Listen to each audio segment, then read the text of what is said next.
just gonna put my name on the surfboard real quick cash some others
comrades, today is April 12, 2026, and the current time is 1926. The Institute is temporarily banning outside lettuce due to our supplier not informing us of its origins. The Institute takes our comrades' health very seriously. Please note that Institute-grown lettuce is 100% safe to eat, most likely. That concludes today's announcements. この番組はご覧のスポンサーの提供でお送りします。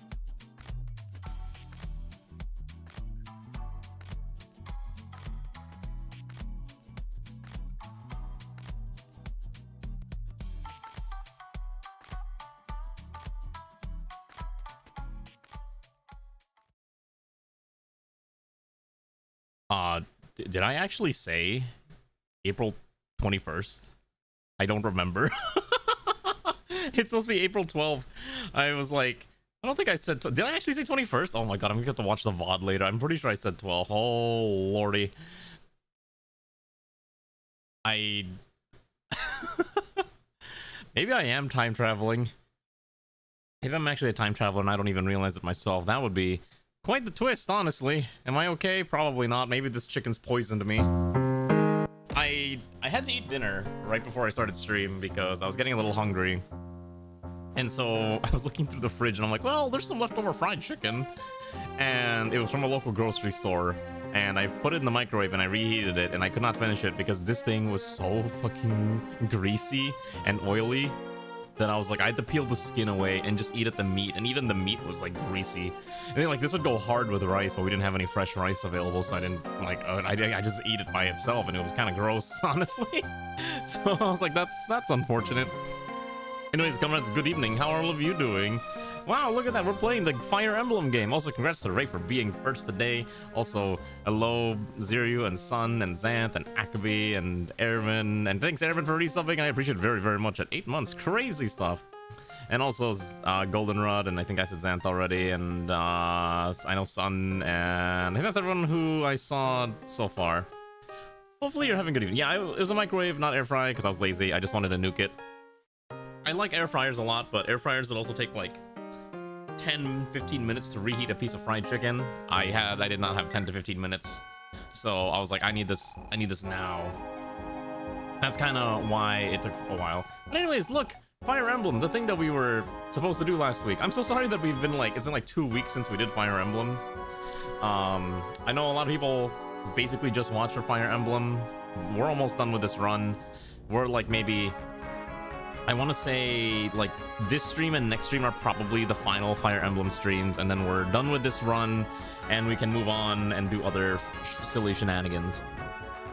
Beyond that, not quite. Why am I tiny on the screen? I feel like I should be larger. There we go. Let's just make myself a little. That's probably. There we go. So just a little larger. So yeah, we're getting closer to the end of this run, which is kind of great for me because I'd like to move on to other things and maybe do something else, because this run, as much fun as it is kind of dragging a little bit. And I'll probably do like a big deep dive after the final chapter next week, and we can talk about how this run felt and all that jazz. But beyond that, how have all of you been? Hopefully you all had a good evening or day or whatever it is that you do. You're home from IKEA. Welcome back from the realm of IKEA. How was the IKEAs? We also just do a save state real fast. I'm not sure, by the way, because I know this is going to be asked. I'm not sure if we're going to do another Fire Emblem PME immediately after this. Probably not, because there's a lot of other games that are coming out that I'm very interested in playing.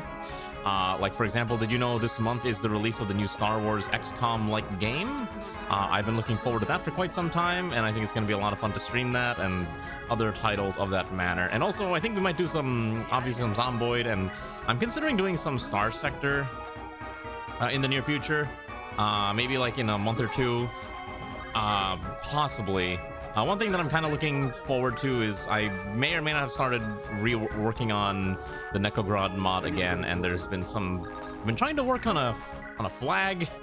Let's just say I'm not very good at making flags, and it was kind of ugly looking to see what I had made I posted on Discord. It looks pretty awful. The IKEA fiefdom. IKEA's amazing though. I love IKEA. IKEA, like, I saw someone mention that IKEA is basically like, oh shoot, Vermeil's gonna die, I think, unless we pivot.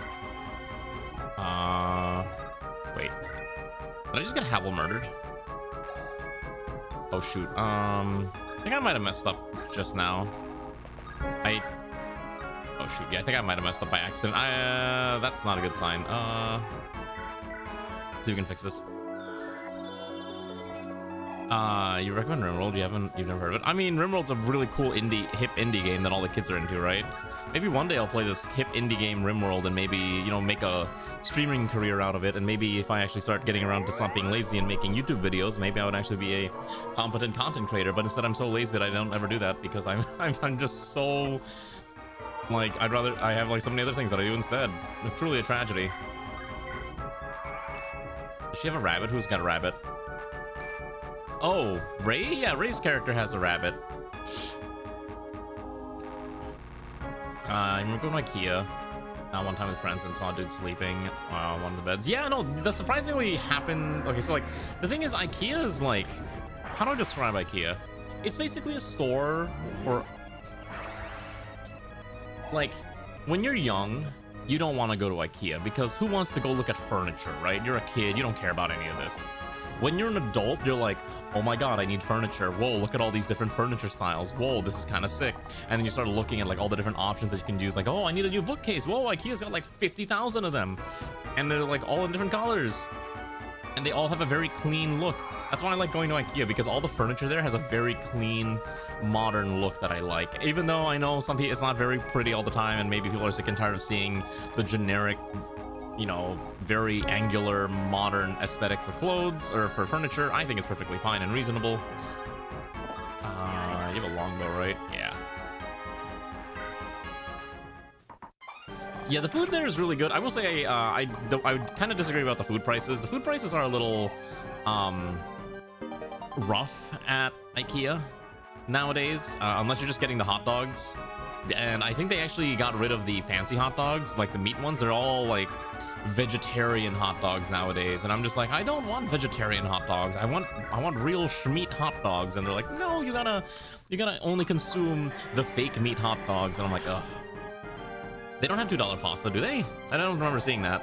The only thing I ever get at IKEA is like the meatballs, and even then, like a meatball meal is like a good, like $12 nowadays at my local IKEA, so I don't ever go there very often. Can Logger chop this in half?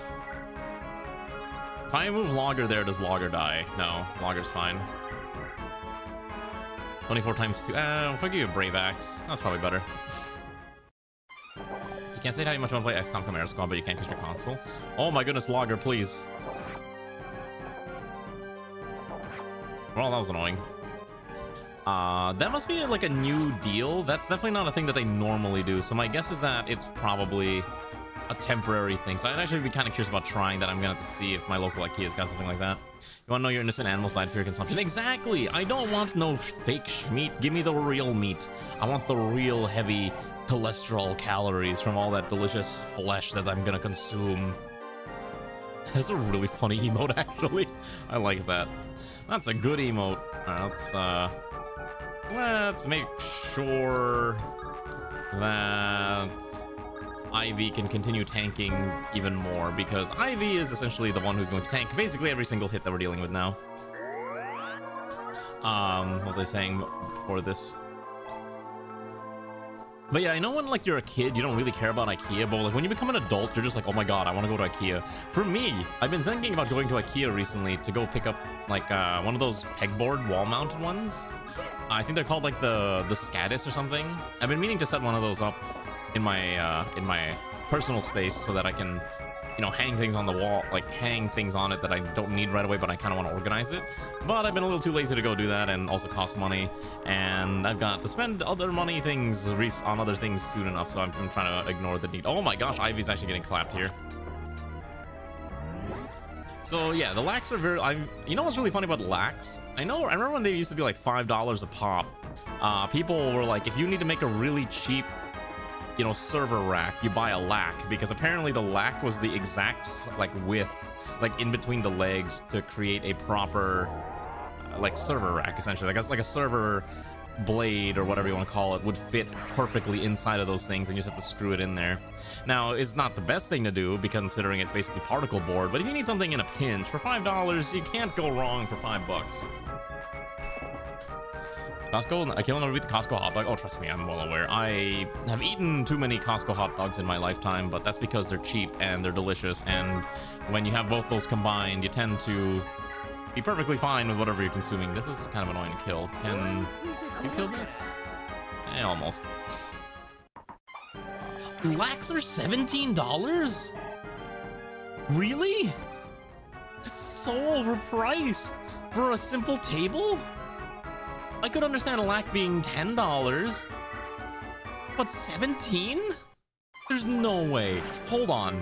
I need to actually look this up. There's no way a lac is $17. Hold on. I need to look this up. I need to actually look. I am actually incensed about this. There's no way this thing is actually that expensive. Is it actually? No, IKEA, I'm not going to give you my location. I just want to see the price of a lac. Oh my god, it is! It actually is! That's insane! Look at this! Oh wait, hold on, I might accidentally show my location. Hold on, let me pick a IKEA store that's like not near me. Alright, we'll pretend I'm in Wisconsin. How about that? That's probably better. Oh my god, it's $17. That's insane. It should not be $17. This should not be $17. This used to be $5. 10 years ago, this was $5 fucking dollars. What do you mean it's $17? That's like that's over a 200. That's like a 225% increase. Okay, you're not gonna lie. Some of these actually. Oh wait, hold on. Oh wait, hold on. Side table 21 by 5.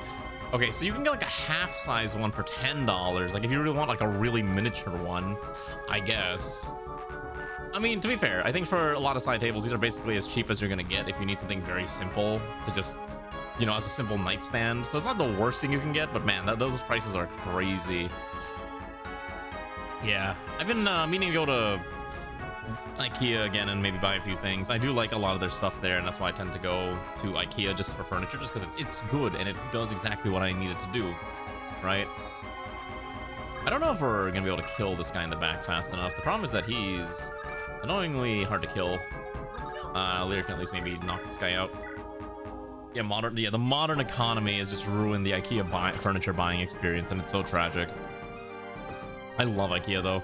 I will say it is one of those mazes that you kind of go into and you kind of like get lost in. I think they also started getting to like gaming furniture recently. I remember seeing that somewhere. I was like, yeah, their hot new thing is like, come buy IKEA gamer furniture, and like they have their whole gamer line of stuff, and it's just so funny. And there's IKEA office chair and probably this computer desk. I mean, hey, if you don't need IKEA stuff, then go upgrade to something better. As much as I'm glazing IKEA is not the end all be all, and there's always going to be a lot of better options. Like I said, IKEA is good for cheap, and you need something that functions, and you don't really care, you know, super crazy about how insane it's gonna be. Let's see, you can probably kill with needle. So yeah, that's always my opinion. It's like, yeah, just it's fine for cheap, or was. I mean, to be fair, I think it's still much cheaper comparatively compared to a lot of other furniture things that you could buy. I will say some of my furniture actually comes from, what's the word I'm thinking of? From, give me 1 second, I need to check something real quick. Give me 1 second.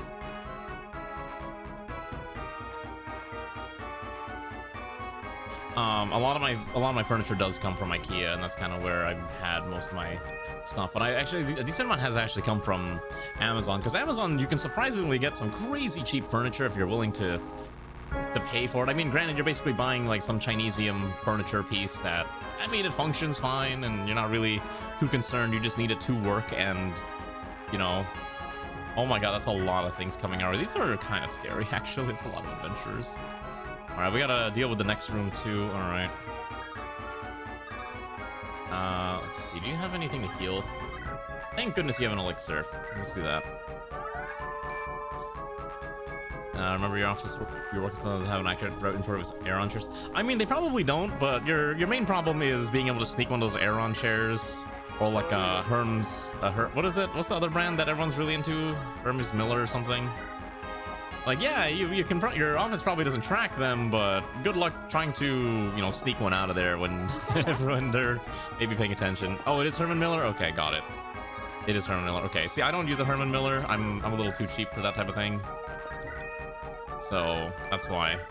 You know, I use a. I don't actually know what I use. This one I may have pilfered, but it not from an office, but I may have pilfered it from someone else. Jeez, these things hurt. The Christmas album? No. It's gonna come out in like actually Christmas time, 2026.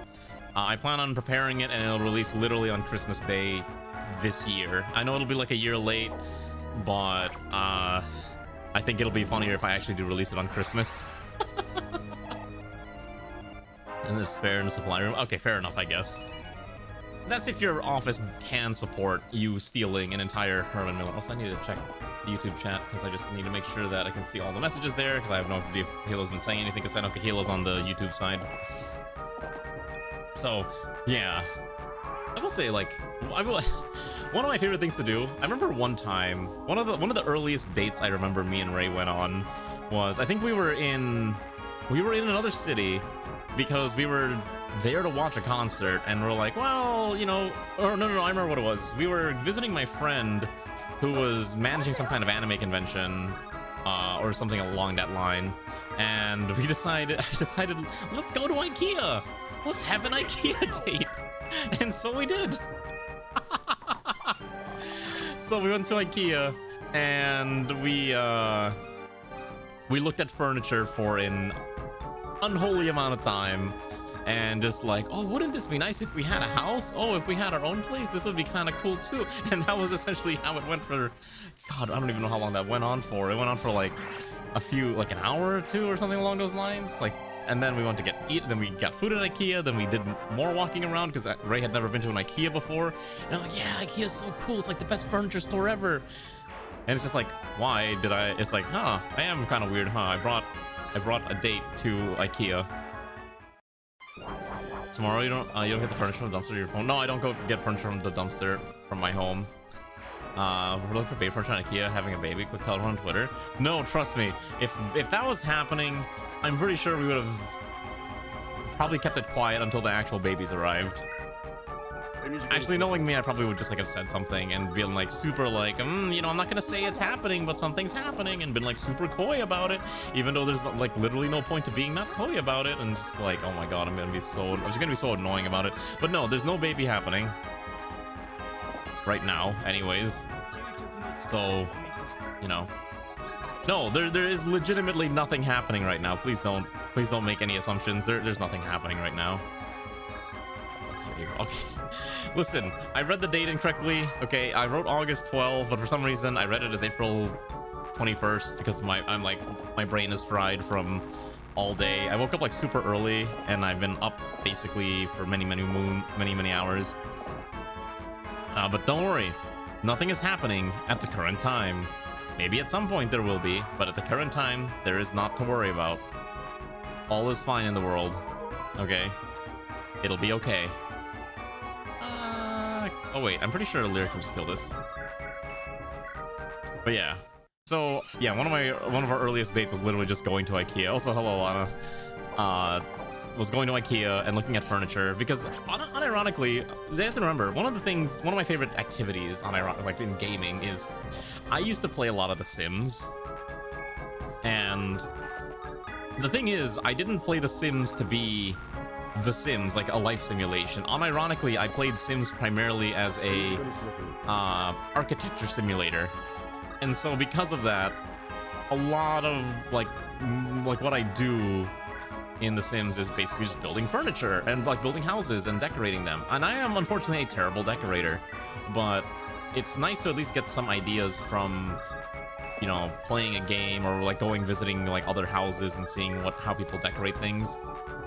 Unfortunately, what Ray has yelled at me is that I'm not allowed to pick furniture if we ever buy a house, when we buy a house, because according to her, I tend to keep a very muted color palette. As in primarily whites, blacks, and grays. Or as some people might like to call it, a millennial house flipper core aesthetic. And because of that, she's like, no, I'm not allowed to go pick furniture. She's gonna have to pick them because that way there's actually color in the house. So I've been banned from picking anything, but I'm allowed to buy other things to decorate the house, so I can at least decorate the house with weeb things, and hopefully no one's gonna recognize a lot of the weeb references. That's gonna be like my biggest thing that I'm gonna do, is I'm gonna insert a bajillion like weeb references scattered through all the house and hope that maybe a few people will pick it up. Don't know if people will, but it'll be kind of funny if someone does. I'm like, oh yeah, do you recognize it? Do you get what it means? Ha ha ha ha.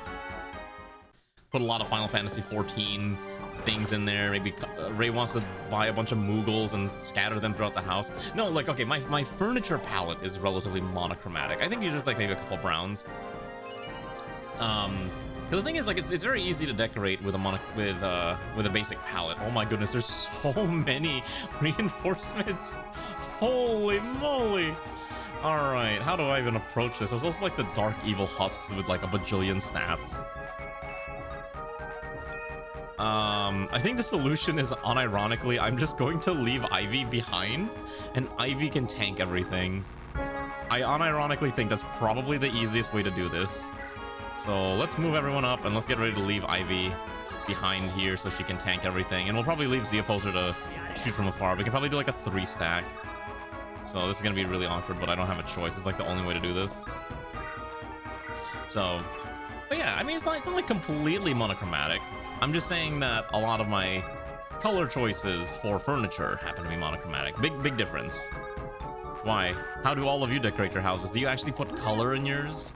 Do you actually have things? God, if I had money, I'd probably make my house look like a weeb cavern. I'd be like, yeah, look at all these like subtle weeaboo references to all the things that I really enjoyed. Oh no, well, I'm gonna leave behind a healer, don't worry.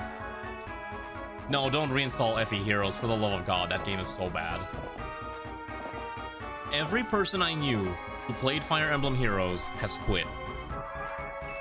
I do not know anyone anymore who actively plays Fire Emblem Heroes. Fire Emblem Heroes, I don't want to say is a dead game, but I'm gonna be real, it's a dead game. It's alive still technically, but there's not really much they have to do to the game to keep it running anyways. But it's so unbalanced, and it is incredibly pay to win. Like, the thing is, when you have a game that's going to be a PvP experience, you're going to run into a lot of, what's it called? You're going to run into the, you're going to run into a lot of people who are like, you're going to run into pay to win mechanics, essentially. And take this from someone who loves Fire Emblem. I love Fire Emblem. I played Fire Emblem Heroes on release back in the day, and I cannot recommend it in good conscience to anyone. I don't care who your favorite waifu character is, it's just so pay to win that it's just not fun to like really play or even watch anyone play at all. Due to the yeah, like I said, I'm basically saying the pay to win mechanics are so absurd that especially because it's PvP centric, unless you are a whale, you're not gonna be able to succeed in the game. And I can explain why. But basically, the way it works is, right, you have your characters, right, and every character's got skills. Okay, it makes sense so far.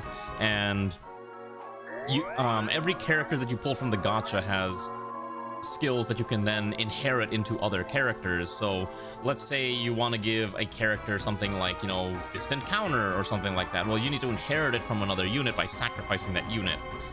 So you need to pull them on the gacha. But if you don't pull them, then now you're behind statistically. Oh, the new units are probably better because they have better stats or a better personal weapon. So you have to now grind for, you have to get that character. But if you don't get that, you don't get enough of them, you can't merge them so that you can get the maximum level of stats. It's a mess. And also the story sucks. It used to have a semi-decent story, but as time has gone on, the story's kind of become a little bit more not really there, if that makes sense. And so I've definitely kind of stopped caring about the plot of the game. Can Simon kill this? Simon surprisingly, oh my god, the problem is that there's so many enemies here with like trying to bait out. I'm pretty sure Simon can probably bait it, as long as we're out of range. Your first FE game you quit was just because of the walls and text there, and you like rather purchase the Yu-Gi-Oh cards than that. Yeah, oh, was it actually your first Fire Emblem game? Yeah, no, Heroes is terrible. I always say this: don't play Heroes. Just literally play any other Fire Emblem game, and you'll be much happier. It is just not worth it. I think the only reason it's still alive is that there's a good amount of people who are so knee deep into the game, and they're just like wailing and keeping the game afloat. But the other reason like the game even mostly exists is because people are willing to play the gacha just so they can have like their favorite waifu characters in alternate outfits and swimsuits. Like, I think one of the recent banners was, here's Starja, but she's in a cheerleader outfit for some reason. And I'm like, okay, I guess. Like, I guess this is just a thing now. And they obviously have the summer banners all the time, or they have the Halloween banners, or the Valentine's banners, or the Easter banners. And you have to remember, this game came out in like, God, it came out when I was in college. So that would have been like 2018. So it's been going on for like almost 8 years now. What a ancient game. This game needs to die. God, this thing is impossible to kill, even with the seas calling. Why are these so... Can I just send Milky Blade? Milky Blade might have to kill it. Yes, there we go. I am entirely reliant on RNG assassination for this nonsense. I can't believe she pulled it off.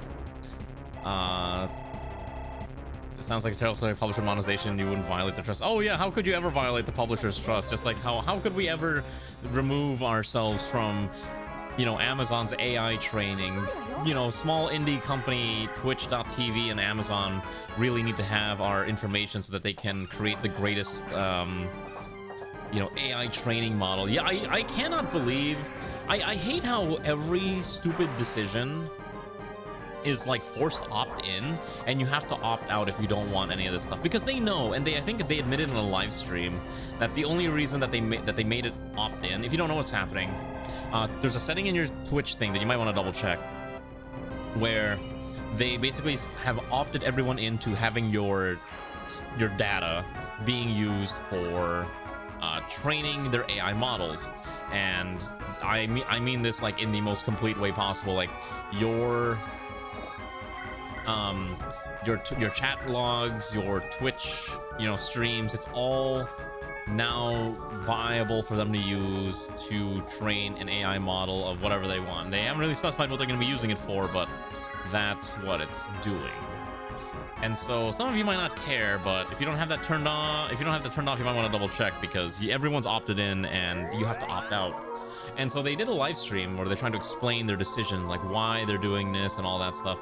And one of the things that they said was the reason why we made it a opt-out system instead of opt-in is because we knew that if we made it opt-out, no one was going to opt in. And it was like, well, yeah, no shit, Sherlock, no one fucking wants this stupid ass program. I can't believe I'm spreading like this, but I was like, so like, no one, yeah, like it's obvious no one wants this, and yet they're forcing it upon us anyways. It's so stupid and brain dead, actual brain dead nonsense.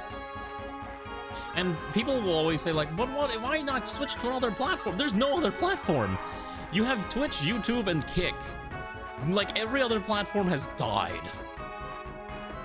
And before Twitch starts fabricating AI, they probably will. I wouldn't be surprised if in the near future we're like, look at here's your new favorite AI VTuber, and then we're not even talking like Neurosama, who technically it's Vidal who's the content creator, and Neurosama's like you know, something to play off of in a way.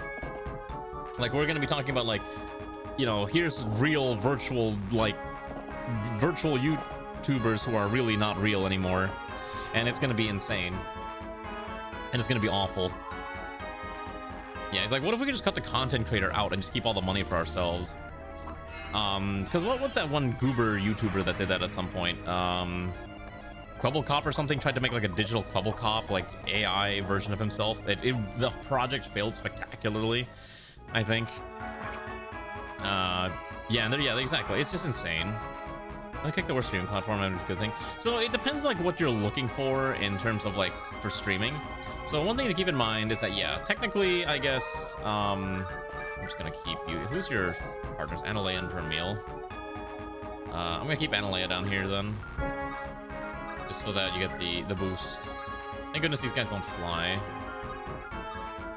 How would you get her? Oh, do these guys have longbows? They probably have longbows. Yeah, okay. So part of the problem is that, okay, so the main thing is that there's no other like real platform for users to kind of switch to. For most users, your choices basically come down to, do you want to be on YouTube or do you want to be on Twitch? And they both have like their own issues right now. Like obviously we know Twitch's issue is that they're kind of going hard into AI and they're kind of forcing it on everyone and training, you know, their data on your content. I'm not sure why they would want to train off of my content, considering I'm basically an internet goober who plays funny strategy games and may or may not necessarily... I'm probably not the safest person to be training your data off of, considering how much I keep joking about, you know, digital war crimes and RimWorld and among other things. But like, and your other option is YouTube, and I don't know if you saw this recently, but YouTube just recently increased the threshold to become a Twitch YouTube partner.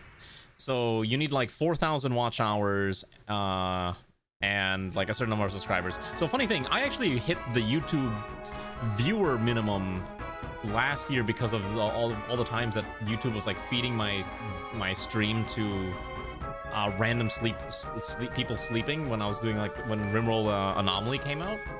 But I would never hit the 500 subscriber minimum on YouTube to actually become partnered, so it's very unlikely I'm ever going to get partner on YouTube anytime soon unless I just dedicate myself wholly to making like edited content, which I should do, but I've just been like, I'm like super lazy and I've got like a bajillion other things I'm trying to do, so it makes it really hard to pull that off. And Kick unfortunately has the reputation of being, this is where all the nuisance streamers or people who got kicked off of, you know, people who got kicked off of Twitch or YouTube go to keep their careers for the most part. Let's see. And as I could be saying, their primary funding is through like the casino industry, the gambling industry, and I don't even mean like I legitimately mean like digital casinos where they're like, hey, we'll give you like $1 more billion to live stream yourself spending a ton of cash playing some kind of like shitty what's it called? Like some kind of hot garbage gambling website type thing, like digital poker, or those like Minesweeper things that you can always see YouTube compilations of people crashing out because they lost like $1 bajillion because they're like, what if I just... Yeah, it's all gamba slop. Your favorite streamer started multi-streaming to Kick, never gonna see there. I don't blame people for trying to multi-stream because you can expand your audience that way, but you have to remember the people on Kick are probably, like, if you're an active viewer on Kick, there's nothing wrong with that, but you'd have to think about, like, okay, if this is where all the people who got kicked off of YouTube are going, or got kicked off of Twitch are going, what do you think the type of people who are going to be streaming and watching on Kick are going to be? And that's like that's the way I think of it, and that's why I don't stream on Kick personally. Digital gambling is easier to rig. Exactly, like, I don't understand, like, why people partake in these things. It's basically like a Skinner box that you're gonna lose every single time. If you want to go gambling, go learn how to play poker, go learn how to play blackjack. At least those have some modicum of skill required, and you could probably at least, what's it called? And at least with that, you can probably try to, I don't know, make money off of that instead of just doing that. No, I'm well aware casinos are incredibly rigged, but at least if you're playing a quote-unquote skill-based game, there's still a chance. Also, hello there, Biscuit. That's a good name. Alright, Almanza. It's funny, I saw Almanza a few times on Twitter. I never really interacted with him, but his I remember seeing his model a few times. I think it's back when, I guess, VTubers were kind of getting a mild bit of popularity, so I was like, alright, well, the name sounded familiar, so let me raid into him. He seems like a very chill fellow, but I myself have not had much interaction with the guy, so hopefully he enjoyed playing Iron Nest yesterday. I don't know how far he went. Got a homemade cheesy egg wrap. That sounds really good. Casinos kick you straight, don't win too much. That's also true. Yeah, no, I'm well aware of that. See, the solution, I will say though, I fully agree. Don't gamble.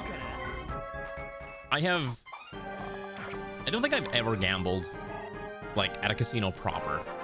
We've stayed at casinos for, like, you know, overnight for a few times, but I've never, like, truly stayed, you know, like, I've never truly, sort of thing of, gambled proper at, like, a table and played, like, blackjack or anything, because it's just, I don't, like, for me, I always think of it like this, like, okay, so the money that I'm spending to gamble, right? The money I'm spending to gamble, I could spend on literally anything else. Like, Yeah, $20 buy-in. That $20 is like a meal, essentially.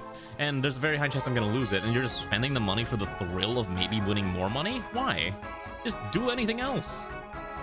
So, I don't gamble, like, basically ever. I think the most I've ever done was, like, maybe buying a lottery ticket. And even then, I think I did, like, once.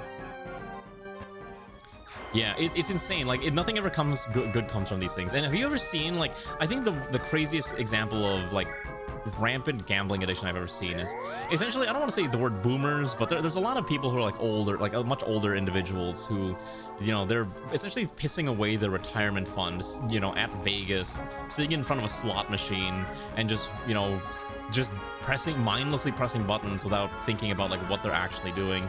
And I think it's a little sad and depressing that when you see that type of thing, but that's just what people do. They're just like, oh, I'm just gonna sit here and just, you know, see the funny numbers go up. And that's the society that we're in.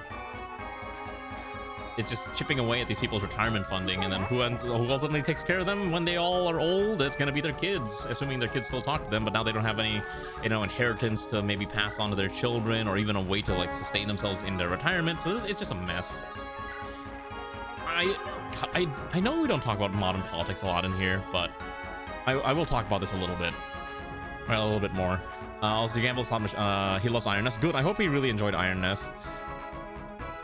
There's things you don't improve on streaming sets. You find artists kick mood. You just don't use touching YouTube. That's the other thing too. Like, the main thing with these platforms is being able to, like, if you might have an audience on one, but you have to build up a new audience on another. Like, I guarantee you, if I started streaming on Kick, I know for a fact none of you would watch on Kick, and that's fine. Because you're all already here on Twitch or YouTube, so you'd rather just watch there. So I have to basically start all over from zero on there, and I don't really necessarily want to use Kick personally. My biggest thing that I hate right now is prediction markets. I think prediction markets, like Kalshi and what's the other one called? Polymarket. I think they should be banned. They like to call themselves skill-based because it's like, you know, like they're commoditizing futures. No, let's be real. It's gambling. I don't care what anyone says. Those websites and those platforms are straight gambling. But it's even worse than gambling, I think.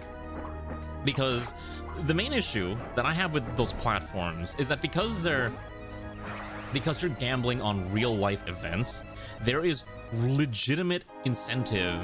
Like, there is financial incentive for people to make these things happen, right?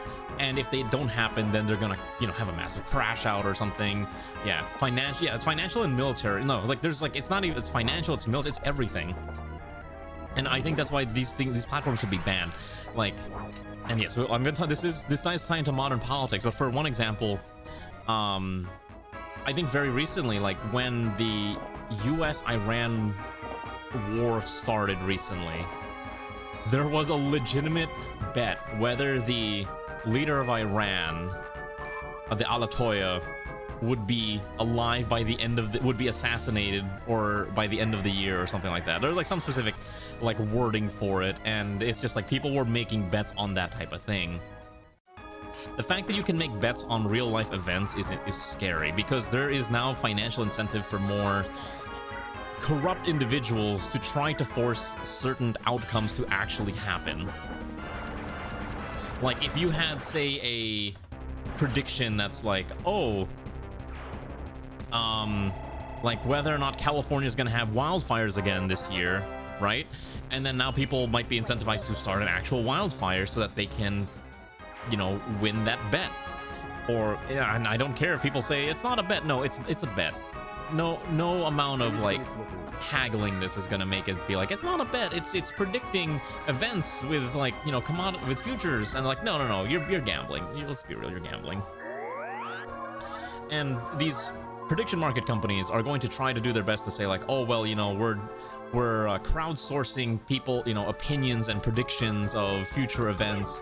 But like I said, if there's enough of a financial stake in what's happening, people are going to finagle reality in a way and not let natural outcomes happen. They're going to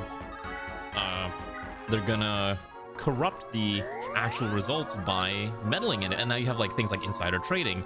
So I don't know, for example, one thing that you might have heard in one of these prediction markets is the US president's teleprompter operator, whatever the role is called, was what's the word I think of? He was caught making like 6 figures of money on prediction markets because he made bets on what the president was going to say in his speech, and because he knew exactly what was going to be said in the speech, he made so much money. And I'm like, see, like there's a lot of like opportunities for corruption, insider trading and everything, and the entire industry I believe should just be banned. Now I believe some states like New York and I think like even Michigan are doing their best to try to ban prediction markets, but the current leaders of the Federal Trade Commission and other and regulatory bodies have been captured by, you know, individuals who are very friendly to the industry, that it's unlikely anything's gonna change for like the next 2 or 3 years. Yeah, I believe NBA players were also like jailed for throwing games like that too. I remember reading something along those lines. There's a lot of similar stories of like these people did something bad and they like, you know, they're like part of this thing and they can throw the game, for example, and it's just a mess. I don't have very much respect for people who use sports betting or prediction markets. Like, yeah, you can make a lot of money off of these things, but money's not the end-all be-all. And when these programs are naturally causing issues in society as a whole, like I think there's just like so much wrong with how everything is just been financialized, and I think that's like one of my biggest issues with where I guess society's headed in, or has been going in the past couple of years, is that there's just an insane amount of everything has to be commoditized and has to be financialized in order for it to be, you know, valuable, I guess, in a way, where like your own predictions, like of whether we're betting on futures or betting on sports, or, you know, my minor complaint is like, oh, you have to tip on everything nowadays. This is kind of stupid and drives me bananas. Everything just like, it's just so more painfully expensive, and it's so much more. Everything's all about the money, and it drives me a little nuts. So yeah, I don't have a very high opinion on people who are constantly using prediction markets in general.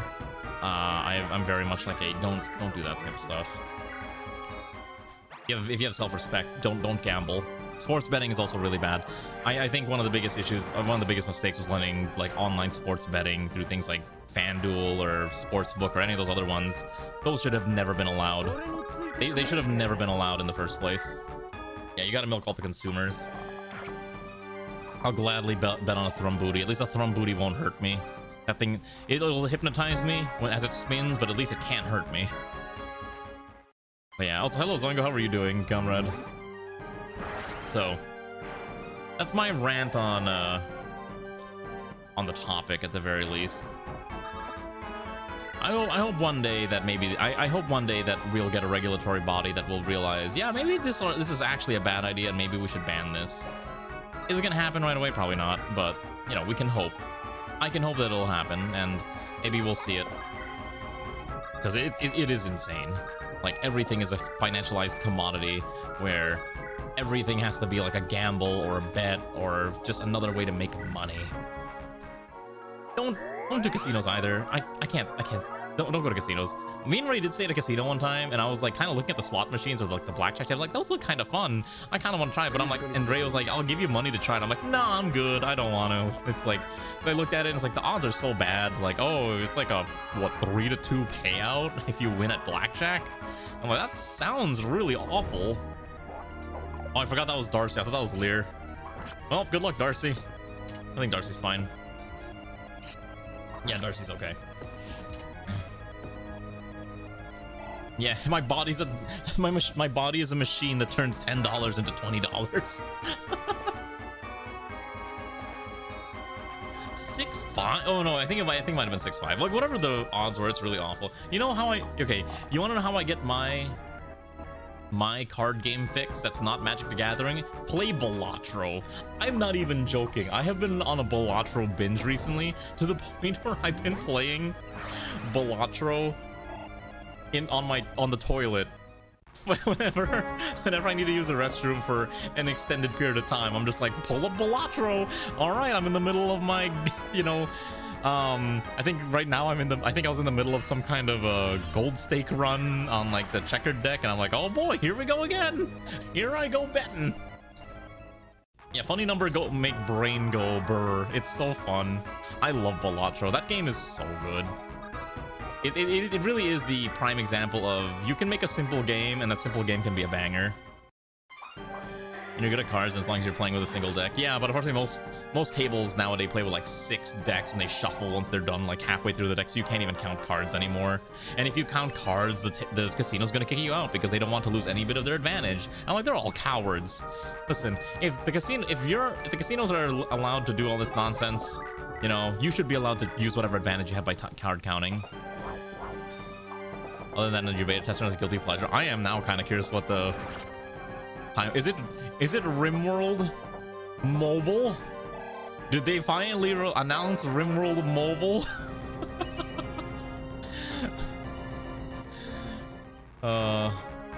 What quick question? What's an unreliable narrator? It's a narrator who over the course of the story doesn't have like all the information, or is like maybe they're a little whacked up. Like, I'm trying to think of like an unreliable narrator example. It's basically someone who doesn't like have all the information, obviously. Like, it's imperfect information, and they might not be understanding the events that's happening properly, right? Like, they might be a little drunk, or they might be a little unhinged, and they're not giving you the correct information. All you're gonna say is that if we didn't, then you would never be able to talk about it. Ah, yeah, that's fair. Well, I assume then, since you're alluding to it, then it's probably not RimWorld Mobile. Wait, no. What if it's a RimWorld spin-off? Yeah, or withholding information. I mean, yeah, I guess technically a story about a drunk rambling about his weekend would be an unreliable narrator, so yeah, that's probably fine. RimWorld would melt your phone. See? Yeah, actually, that's true. Unless you have like one of those like god tier phones that like, oh, this phone can do everything. Like, oh gosh, oh my gosh, I want to talk about phones in a bit, because I think I've seen some really funny stuff recently about phones. Okay, so I'm gonna talk about this real fast because this is kind of funny. So I don't know if anyone pays attention to phones, but very recently phones have been getting a little AI-y, right? A lot of phones nowadays have AI things installed on them, and one of the things that has been going on is that phone cameras are so photos you take with your phone cameras are being AI enhanced to an extreme degree nowadays. People were taking photos of the solar eclipse that I think was happening today over in Spain or something, and because the object is round, right, and kind of white depending on how you're looking at it, when these phones were taking photos of the eclipse, these phones were replacing the surface of the sun with the surface of the moon because they thought it was the moon, because it's just AI is making it's like the internal AI making the assumption that you're taking a photo of the moon and not the sun. And so you're having like photos of the solar eclipse, but instead of the sun in the background, it's the moon. And I'm like, oh my goodness, this is so cursed. You're legitimately interested in getting an Asus ROG phone, but they discontinued the series. Wait, how much do the Asus ROG phones cost? Asus ROG, I'm now curious. How much were these?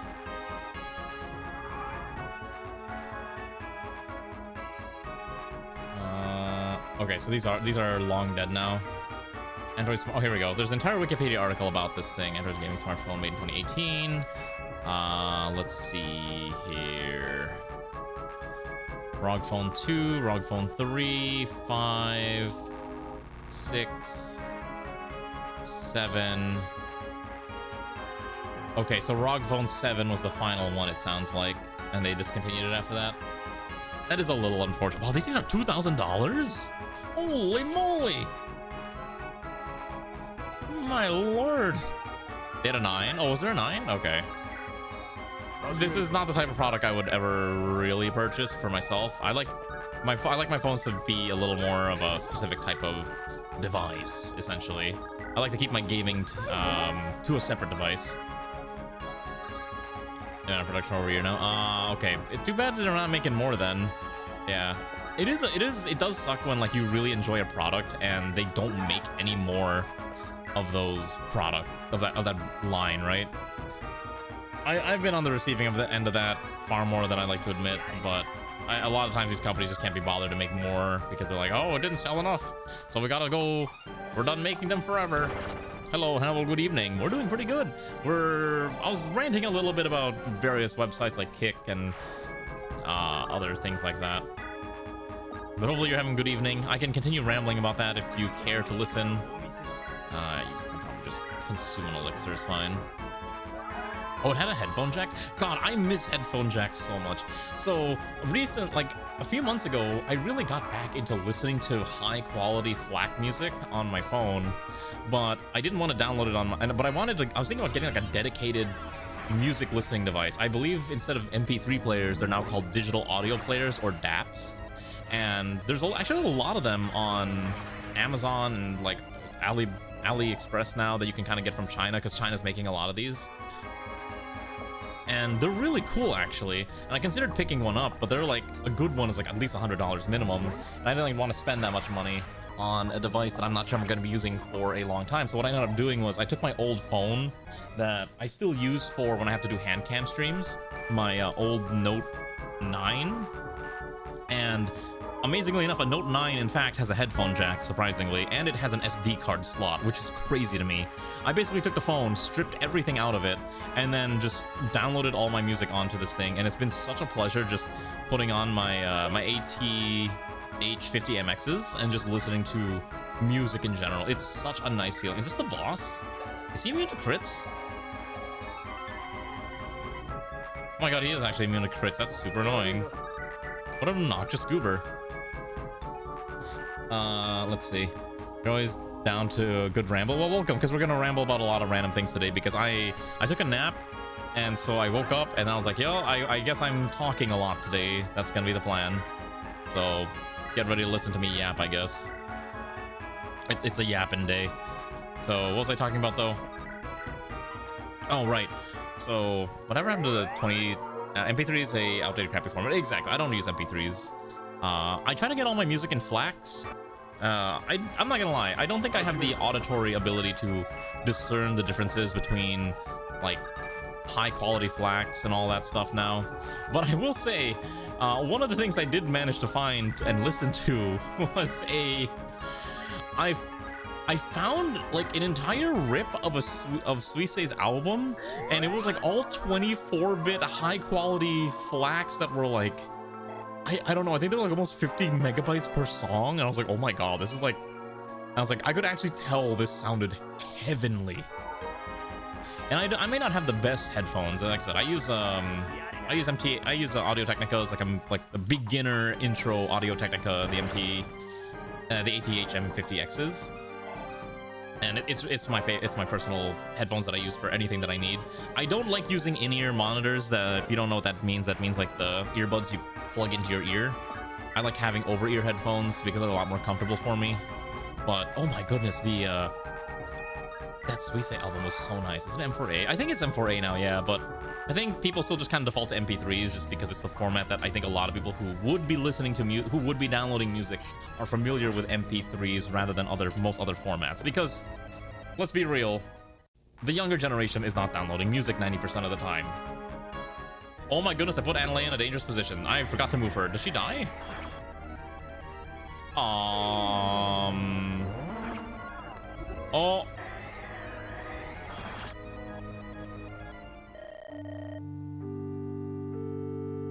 I forgot to move her.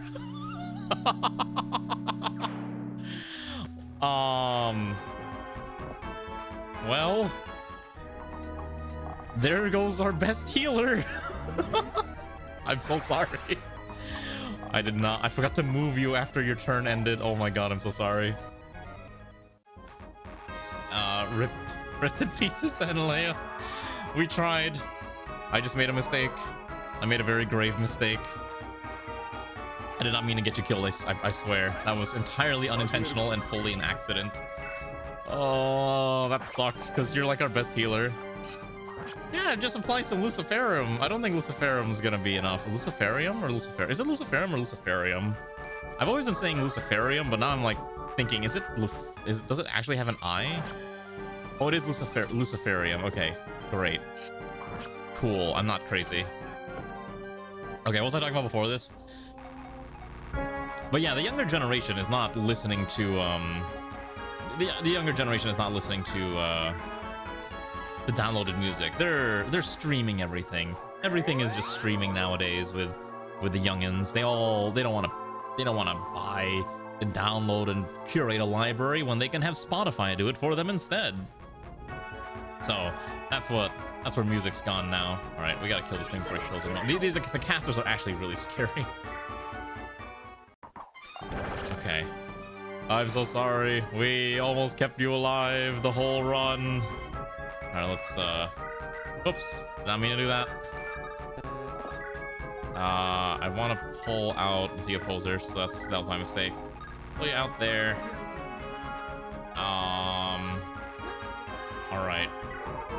Let's see how this pans out. I think Ivy will still be okay.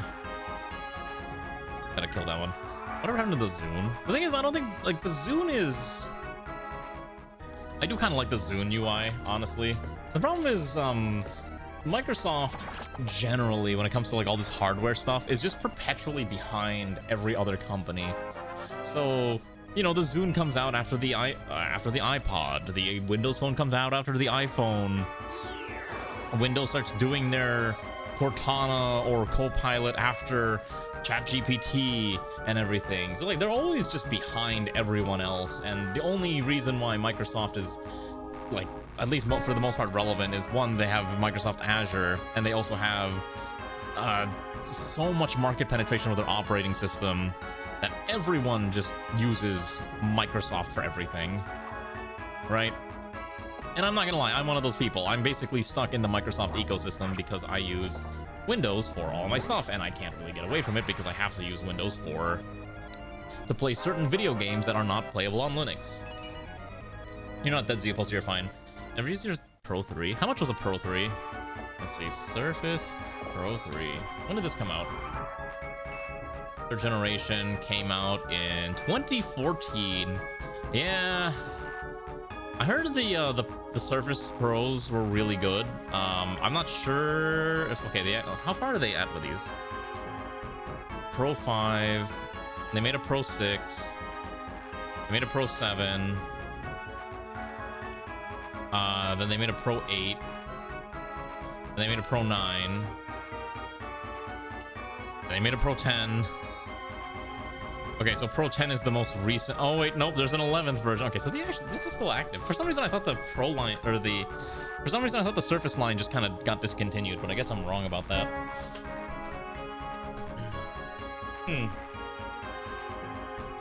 I haven't used I don't own a laptop anymore. I have my old gaming laptop from like 2013 still hanging around, and it still has Final Fantasy 14 installed on it, but I'm not sure if it would even run Final Fantasy 14.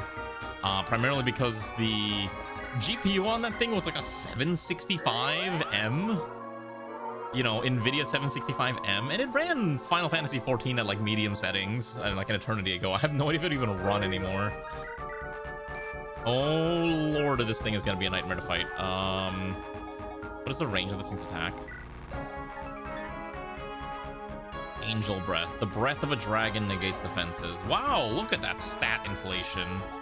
Very cool. This thing is hilarious that NFL had to box their coaching account to knock Surface unlock iPads because Microsoft is sponsored. Like, that's actually really funny though. Imagine making a product and paying a big organization like, hey, advertise our product for us, we'll pay you $400 million, and everyone calls it unlock off iPads. But that's the thing, like that just, I think, emphasizes the point where Microsoft is just so behind all the time when it comes to these products.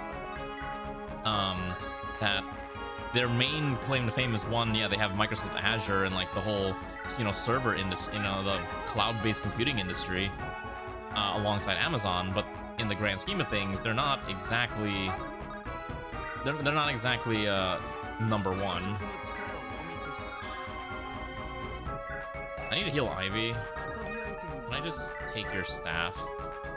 There we go. Just we're gonna take your staff real quick and just pop you on the head with a little bit of a heel tap. Head version surface. Upgraded to Pro 3. OG. OG pen wasn't powered. New pens needed. Oh my gosh, you had to put batteries. Wait, quadruple A? That's a real thing? Wait, they make quadruple A batteries?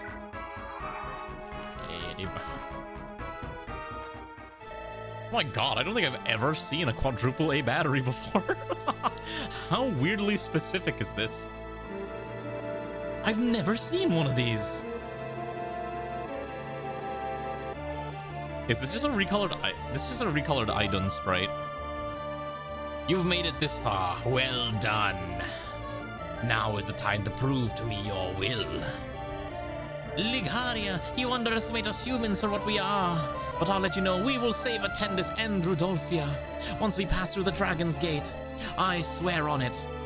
Don't get cocky, boy. Promise all you want, but that promise won't be fulfilled if you lack any power to follow on it. Now then, let's see who's the correct one over here. Okay, buddy. Yeah, this, I can tell this is gonna be an annoying fight because he's got like 120 something HP or something like that. Can I just send Milky Blade in? I feel like sending Milky Blade is the cheap option, but it'd be really funny if Milky Blade just pops this goober in the head instantly. Oh, I thought 9Vs were made out of triple A's, not quadruple A's. Like I said, nothing I ever use needs quadruple A's, which is why I didn't realize it was a thing. This is an annoying fight because... Oh, that's really funny. So I can actually keep Havel here. Did we bring a Fortify? Brought heals. And I brought physics. Okay, I guess that's probably fine-ish. The main concern is that he does have a stupidly annoying range. I think the correct thing is I'm gonna put Havel here. And then we'll just let Havel kind of hang out over there. So, Azure only has market share because AOS got more expensive to try to monetize people migrate to Azure for cheaper prices. Well, yeah, that's exactly what I'm saying. Like, there's still a major player in that specific space of the cloud computing industry. Now, granted, I'm not familiar with how each of these products are meant to be used because I am not a web dev or anything along those lines. So, a lot of that stuff is just, for lack of better words, what's the word people like to use? Gobbledygook or something? Why can't I only drop you there? There we go, let's put you there. Okay, Z Poser's back up and running, good. I'm not drinking my favorite, my Ray Wiggle is fun. You know what's funny? I don't know how, Ray Wiggle is my #1 most used emote outside of this channel. And I'm pretty sure it's Ray mostly using it because it's her personal emote that is, you know, attached to this channel on other places, so that's kind of funny. Say what you wish, my loyalty is those who I trust. I trust the royals of Drablible, and so did you, but now they need me to end this war. I will act as a shield and bash the truth to progress. Okay. God, this, I hate giant stat stick fights like this. They're so dumb. Alright, well, hopefully Ivy can just survive. I've been spamming it. Oh, have you actually? And I'm pretty sure whoever else is sub, probably like Kristen, probably spams it a lot. She get her own emo set. Ray, so I actually mentioned this to Ray before, like if she was ever gonna stream, or if she ever felt like it, and she's probably said not really. She's not terribly interested in streaming, I think, that much, and she said like if she streams, would she even stream? She said she should probably just play like horror games or something, and just, that's about it, and just not have like very muted reactions. I've thought about maybe pulling Ray into one of these streams one day, so you can hear what she sounds like. Because I don't think anyone like here has ever really heard what Ray sounds like, but there could be an opportunity one day. Maybe it'll make it like a, how about this, if I ever do a subathon, I'll make it one of the sub goals was like drag Ray onto stream for something, and we'll see if that ever gets completed. So that could be an interesting idea. I don't know, Ray would have to agree first, and we'll have to see how that pans out. I'm sure Ray could do it. I know Ray's been on like a few other people's streams before. She's mentioned that to me a few times. So it's not like she's not like she's unfamiliar with how, you know, acting on stream has to work. Good God, this is so annoying. Ivy's just getting beat up. Oh, we gotta kill the boss faster. Ivy's doing her best. Oh, they double Ivy. That's annoying. Okay, we gotta finish this faster. I'm gonna send a Milky Blade and see if Milky Blade can do this. You're left alone. Yeah, exactly. You know how to interact then. All right, Milky. Dang, 2 damage. Why are we throwing things at me? Hello, Dave. Is this guy immune? Hold on. He might be immune to, He's not. Okay, this unit cannot be crit. I hate it when they're like, this unit, you can't do core game mechanics to this unit. And I'm like, but why? Let me do it anyways. All right, reposition you out of there, pull you out here. I'm gonna bop Havel on the head with a heal. You added people to the cult. Yeah, I mean, it forced people to play Final Fantasy XIV. Ray's probably like one of the few people that have forced people to play Final Fantasy XIV and gotten away with it. Wait, at least like maybe 2 more turns. We could probably bop it in like 2 turns, but Ivy's got to survive a few more rounds. Z-Poser is like, it's really risky to do this too. Let's see. Yeah. As long as Z-Poser doesn't get hit, it should be fine.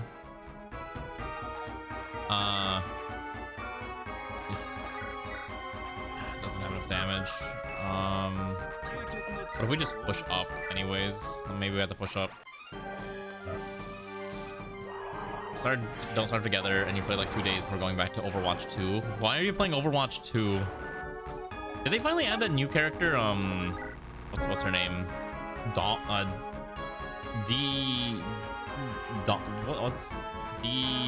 It's the not Diva. What's her name? I don't want to say Domination or something, but that sounds almost correct. I'm like, I don't think that's right. No, not the girl on the bike. It's it's basically, what if you took Reinhardt, but you put Reinhardt on a, yeah, Demon, that's right. Yeah,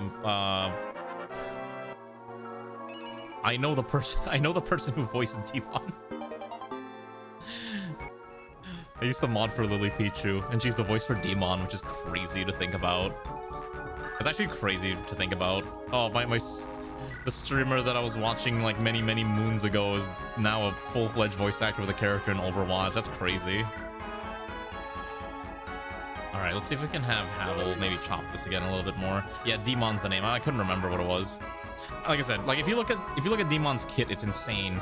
It's basically, what if you took Reinhardt and you made Reinhardt a mecha and that flies around, like complete with the shield and everything. I think the only difference is that Demon's ult is not as impactful as Reinhardt. Reinhardt's still got one of the best ults in the game. But I haven't played Overwatch in forever. I literally gave up on Overwatch when they canceled the PvE mode because I'm a huge sucker for PvE anything, and I was like, well, I don't care anymore. I am not sweaty enough for like the level of competitiveness that a game like Overwatch requires of me, so I was like, I'm done. Deagle started streaming again and has been playing Overwatch a bit. It's hilarious watching troll people with the verified players play, and it's funny when you talk about how he can't even tell the heroes anymore. There are so, okay, I know it's like kind of in jest, but there really are so many small girl characters. It is actually insane because they're like legitimately like, oh, it's not in jest. No, I know it's like, I know it's fully serious. Like there legitimately is just like every character is just like a small girl who is like really powerful of some kind, and I'm not saying like small like they're I'm not saying small like they're like a lolly character or anything. I mean, they're just like, the silhouette of a lot of these characters are like typical attractive 20s, maybe late 20s-ish woman type character who all look relatively fit. Like the same, yeah, it's like League of Legends where they all kind of have the same general body shape. And occasionally they'll make a few, you know, special ones that are a little different, but for the most part, a lot of them do have very, very similar looks. This is such a bad engagement here. I think I have to pull like this out. That's probably fine. Oh shoot, did I forget to heal? Uh-oh. I think I forgot to heal here. Hopefully Ivy survives. I completely forgot to check that side. I think Ivy's fine. As long as Ivy doesn't crit, we're Gucci. But then any longer, I guess I introduce new characters now. I don't even mind the new characters being introduced constantly. I think it's just more of all those same characters, like all the characters with the same silhouette. And all the, I don't care about the skins part too. I think for me, it's just like, hold on. We're gonna do a little bit of a segue here real quick. Characters. List. Like the thing with like Overwatch is like a lot of the characters just look so like, I don't want to say they look exactly the same as each other, but a lot of them have very similar, I guess, like it's a cute girl type character. Here, like legitimately here. Look at this. Okay, hold on. We're gonna pull this up real quick. Here's a list I found on the Overwatch wiki. Okay. All right. The last 3 characters that were released. Is this by release order? Yeah, by release order. The last 3 characters that were released are all female, and they all have like the same, you know, the same body shape, I guess is the best way to describe it. Yeah, they're a little different. Like, okay, she's got guns and she's a robot. She's got gun and she's a mech pilot. She's got gun, but if one thing you might know is like the body shape on every single one of these characters is very similar, and that's not that big of a problem if they have the same body shape. It's more like their silhouettes are just so, I think in a very rapid pace environment like Overwatch, it's gonna be very hard to spot them. And also, yeah, a lot of these have the same face. Like, I get like, okay, like look at this guy. That's a guy, and I get technically he's the brother of her, but I mean the Overwatch art style is very like it's all very similar to one another. Oh wait, I didn't have it on. I wasn't showing it the whole time. My bad. But yeah, like look, okay, like Demon, same, like very similar, typical fit, attractive type individual. Fit, attractive type individual. Fit, attractive type individual. It's all very like exactly the same type of character design, which is, there's nothing wrong with that per se, but there needs to be a lot more unique elements to at least identify a character at a glance. I remember like one time watching I think the developer commentary on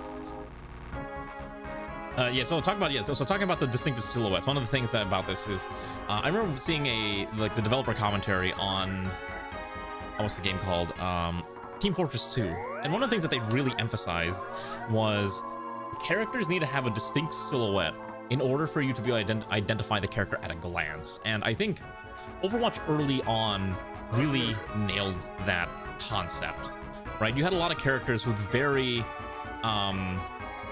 clear designs that at a glance you could be like, okay, I know what this character is, right? I know who this character is supposed to be just by looking. Like if you look at a shadow of a character, you should be able to identify who it is. Most people can identify Tracer, Reaper, even someone like Pharah, Reinhardt, Mercy. But as you kind of get to the newer ones, they don't have as many unique identifying elements when if you were just to look at a shadow of the character, right? Except for like maybe Jetpack Cat, because Jetpack Cat is Jetpack Cat, and Jetpack Cat is adorable. Oh, Android Sang left when his lead character Sang left 2022. That's around the time when I think they were trying to pivot to Overwatch 2, right? Yeah. So I think it's just a little unfortunate. It's like occasionally they'll come out with a character with actually a pretty unique design that I'll really enjoy. Like I really like Mauga's design. I thought Mauga looked really looked really cool. You think it was real? Yeah, I could see that he's maybe just being done with the whole thing. Like I said, I haven't played Overwatch in forever. I don't have it installed anymore. I finally give you what you fought for. So it is a bit of a shame, and I think it's a little unfortunate. We've beaten him. We've beaten a god. It seems you bested me. I wasn't expecting that. That means you'll allow us to pass, right? I did say I'll allow you passage. I have no choice but to comply to what I agreed to. Oh boy, he's letting us through. This passage leads to Rodolphia. There lies what you seek in the rest of the world. Come see it for yourself. Oh, that's saying Kaplan. Oh yeah, no, when Kaplan left, I knew Overwatch was kind of dying. Kind of like how when Ben Brode left Hearthstone, I basically stopped caring about Hearthstone. And I'm not saying it's because whoever took over wasn't doing a good job, but okay, I loved Hearthstone early on when people were making all the jokes about it being called wizard poker. because the game did not have nearly as many RNG elements as it does today, and like didn't have nearly as many crazy wacky mechanics. It was very much a very careful game of resource management, trying to, I guess, outplay your, it's like trying to deal with your opponent's stuff. And I really enjoyed playing a lot of Hearthstone. I actually played a lot of ladder back then. I played like Control Warrior. I think my personal favorite class was Priest. I played a lot of Control Priest, and when the Dragon set came out, I played like Dragon Priest a lot and stuff like that. But eventually the mechanics of Hearthstone, I don't want to say, like, this happens to every card game, but you ultimately do run into power creep and complexity creep. And I think Overwatch, and I think Hearthstone, after Ben Brode left, like really rapidly accelerated through that type of thing, because they're trying to add all the cool, crazy mechanics to make the game exciting and also get more people to keep buying new packs every single time. So at some point, I kind of stopped playing Overwatch or Hearthstone because it just wasn't really worth playing. Now, the only thing I will play on Overwatch, as Infidei has mentioned, the single player experience in Overwatch are unironically some of the best single player experiences in a card game I've ever played. Like, there is a few modes there that are roguelike adventures where you have to go through like a certain number of fights, and all the fights have unique mechanics, and after every fight you unlock like either more cards for your deck or a treasure to help you get more powerful. It's actually so fun. It's like my favorite. Like, if I ever reinstall Hearthstone, and I do on occasion, I will just play those modes for like 10 hours, and then I'll be done. I'll get my fix. Rodolphia's toxic air from getting into tennis. I don't want to say it got into that level of ridiculousness, but the thing is, in old Hearthstone, a lot of the cards was like, reading the card will explain the card. Like, this card does 4 damage. This card equips a dagger. When this card dies, bring it back. This card gets +2/+2 for every card you play. This thing just destroys anything with power greater than 4. This thing destroys anything with power less than 4. Right? But have you looked at the new Hearthstone cards? Like, none of them are reading the card explains the card anymore. A lot of the newer stuff are just, and I think they also added like 2 new classes over time too. They're not that they're not super complex, because they have to fit. A Hearthstone card has to have their text body be 5 lines, or I think it's 4 lines or less. It cannot be more than 4 lines, or it literally will not fit on the card. So they do try to keep the cards relatively concise in a way, and not super crazy. And a lot of the classic cards are still there. Like, you still have, your OGs, like what are the priest one that does like AoE damage one? I'm blanking out on the name of some of these things. Let's see, but yeah, there's like a lot of sets that are just like not a thing anymore. Even Jeff Kaplan said true PvE events will watch is simply not feasible, and the NPV events we're always going to get. I mean, I know, but it still would have been nice for them to at least give us something. I definitely would have loved it. I think it would have been really cool to see it. The time has come. Do you carry the medicine for the tarred lung? What's the tarred lung? Did I miss something? Why do we have medicine for the tarred lung? We carry many to supply us for weeks just for this occasion. Use my power to protect Attendis. Please assist us, Sir Zevin. Yes, Your Majesty. Okay, I must have missed the plot here. What's with the tarred lung you're talking about? Lear, I'm sorry. I've kept this from you far enough and far too late. What are you talking about? What's the tarred lung? Do you recall back in Zeltnik, Iris stated I worked with her to find a cure? That was the tarred lung. A disease that would slowly eat the lung till death. The cause originated from a toxic source, and our cure came from multiple herbs around Attendis.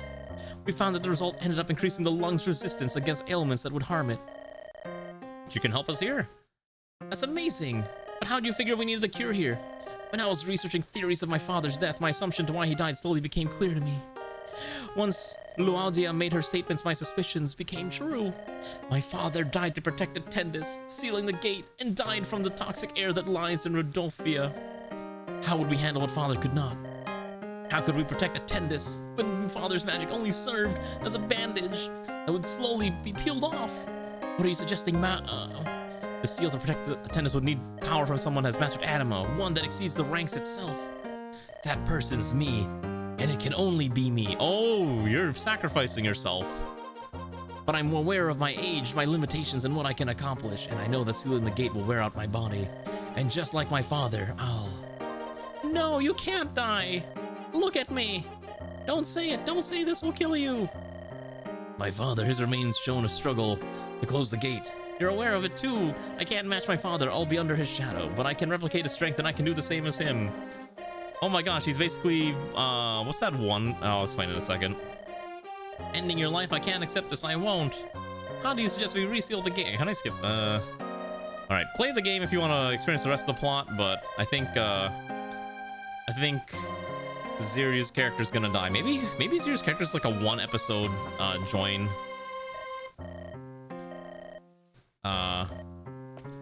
Alright, yeah, I'd say play the ROM to get the real plot. Again, I've kind of bastardized the plot significantly, so I don't want to ruin it any more than it needs to be ruined.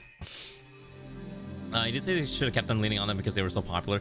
I still think they should have kept it. I think it would have been a really cool way to explore more plot in Overwatch, but they just decided it wasn't really worth it anymore. Alright, there's Baby Lear and Baby Mao. We're getting a flashback scene. And now he's gonna be sad because someone has to stay behind. We ate the herbs that'll protect us from the hard lung. We're in the Dragon's Gate. There's something that needs our attention. We're sensing the evil of Zwindahel. And there's like something that's around it. Oh boy, we're in a mysterious castle. Or looks like it's seen better days. Feels sense of dread nearby as well. Oh yeah. Oh, zombies. That's fun. Queen Iris, you're not hurt. No, I'm unharmed. Okay, thank you, Zivin. Great. Alright, again, so I'm mostly saving the plot because, again, I feel like you should play this ROM hack instead of my currently bastardized version of this thing. Why are we allowed to bring so... Oh my god, this map is huge!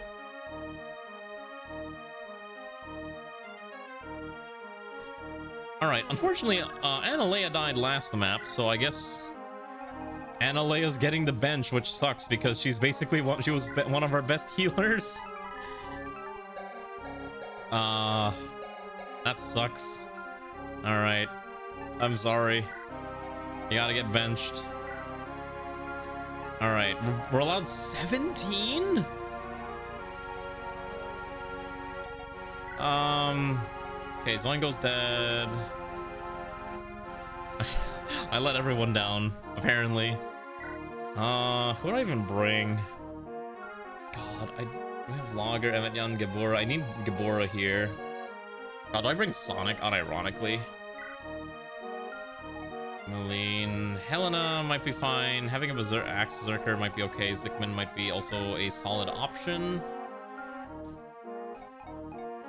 Yeah, we've actually... Oh, wait, hold on. I gotta update the spreadsheet. I've not looked at that spreadsheet in like weeks. That spreadsheet has been like... The spreadsheet has been like completely neglected. Okay, I think this is I think I found it. Let me update the spreadsheet so I have to mark Alphonse's character as red for dead. Okay, so let's see. Yep, dead. Okay. Wow, I have lost 6 characters this run. That sucks. Okay, but anyways, yeah, I still think that Overwatch PvE would have been really cool, but I am very sad that they decided not to go with it. But I guess what are you gonna do, right? They decided that it's not really worth, you know, maintaining, so what are you gonna do? I could not salvage Yawahar. I could salvage a Samsung at the very least. I guess we bring Brunya, so we have another mage, or we bench Brunya and take Kyomi? I think we can bench Brunya and take Kyomi. I think Kyomi is probably a valid option here. Alright, let's start sorting through our gear.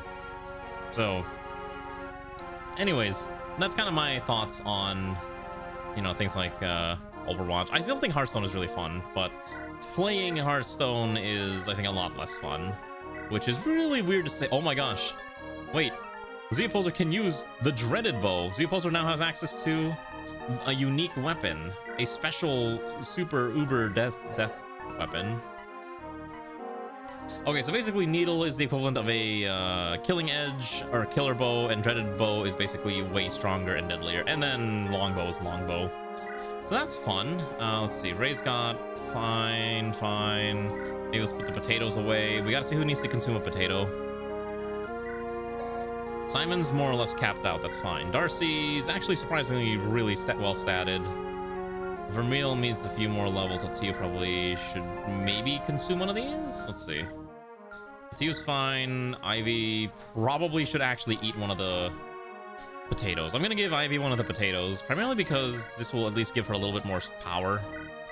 Because a lot of her damage stats kind of suck. Milky Blade does not need potatoes. We're just gonna put those potatoes away. Yeah, we have 4 potatoes to go.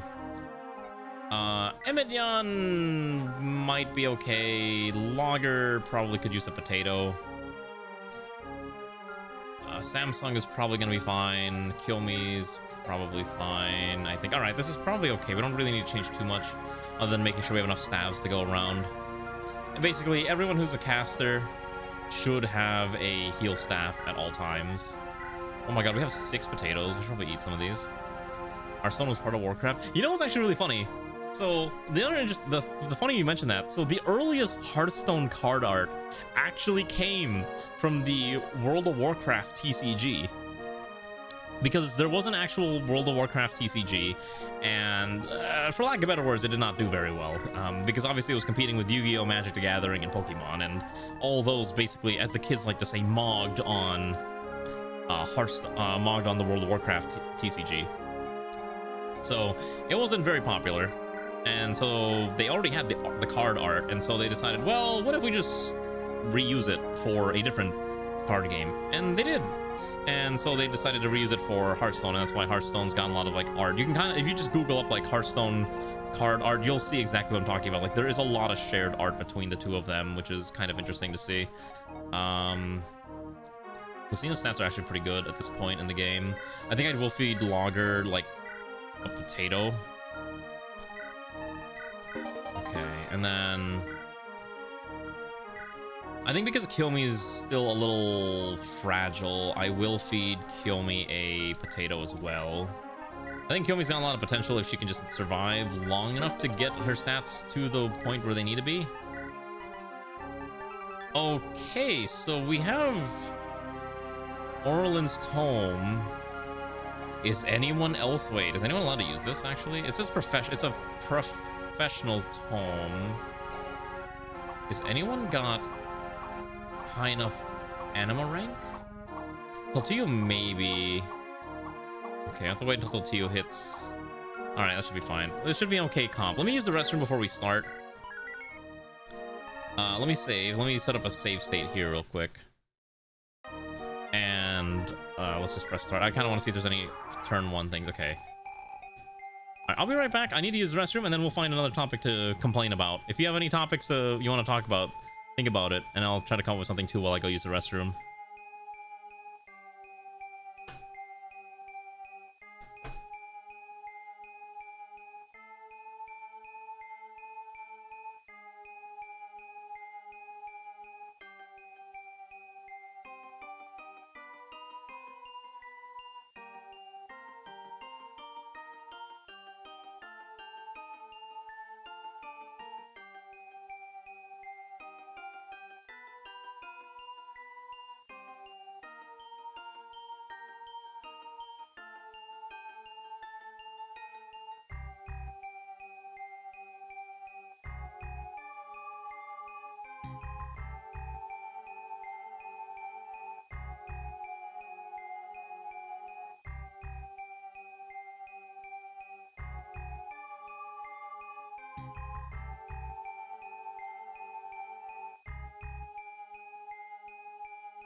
Okay.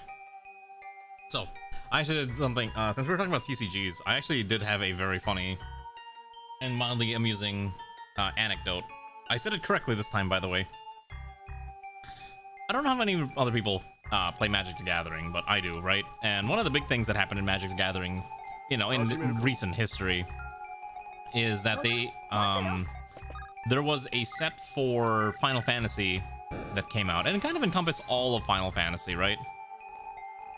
So there's a website out there that tracks what are the most popular commanders in Magic the Gathering at the current point in time, based on a number of decks created in the last, I think, 2-ish years, from various websites, with that as the commander.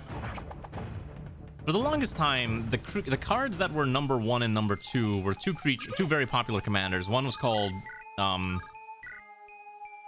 one is the Dragon, who was number 1 for the longest time, and the other one was called Edgar Markov, which were basically commanders for a dragon deck and a vampire deck, respectively. As of yesterday, they are no longer the number 1 and number 2. Oh no! We live in a timeline where a cat girl has managed to dethrone both of them, because Y'shtola is apparently now the number 1 commander in all of Magic the Gathering as of the last 2 years. She is like the one where everyone's made the most decks, and everyone is like, I can't believe we're living in an era of cat girl supremacy. It's so interesting too, because it's like, I don't think anyone expected Y'shtola to be so popular, but she is like literally the most popular commander out there for Magic the Gathering, which is crazy to think about, because I guess mechanically she's not super difficult to kind of, she's like a lot more accessible than playing either Dragon or Edgar Markov, because if you go to a table, sit down and play like I'm playing Edgar Markov, you are going to get a lot of dirty looks, is the unfortunate reality of playing those cards as your commander. But Y'shtola, people are gonna look at Y'shtola and be like, oh, okay, that's a little different, I guess it's fine. I guess we'll allow you to play your cat girl at our table. And so I can't believe Magic the Gathering's own original characters have been dethroned by a cat girl from the hit MMORPG Final Fantasy XIV, which I swear I'll finish playing at some point when I just stop being lazy, which I will do it before the new DLC expansion drops at some point, I'm sure. I think there's a summer event that's going on right now that I need to do, because there's like a floaty that I want to get. So anyways, I just think it's like a very interesting anecdote. I love TCGs, and I've been thinking about getting into Riftbound as well, but every time I look at the cost of like playing Riftbound, I'm like, you know what? I think I'm good. I don't think I want to spend this much money on Riftbound. I know it's a League of Legends card game, but it's like, I think it's actually a pretty well done card game. You think it's just stole it? Suddenly 7,000 chocobos eat this, man. I'm not even here. Let me pull it up real fast so I can prove to you what I'm saying. While they're looking up, EDH rec. Okay, there's like 2 VTuber card games. You have to be a little more specific.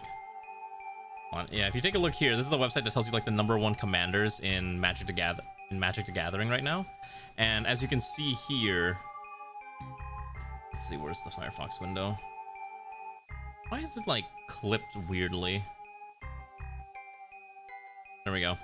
You can see right here that Y'shtola is actually number 1 and has outpaced Edgar Markov and the Dragon, which is so funny to me, because the other cursed thing about this is that Vivi is also like near the top of the list, and so is Sauron, which is so weird, because like this is supposed to be Magic the Gathering, not Fortnite, but because of Universes Beyond, there's so many alternate properties now. Like, even look, you have Azula from Atla, you have the Wise Mothman from Fallout. There's like so many not Magic the Gathering characters are on this list now, and it's a little cursed.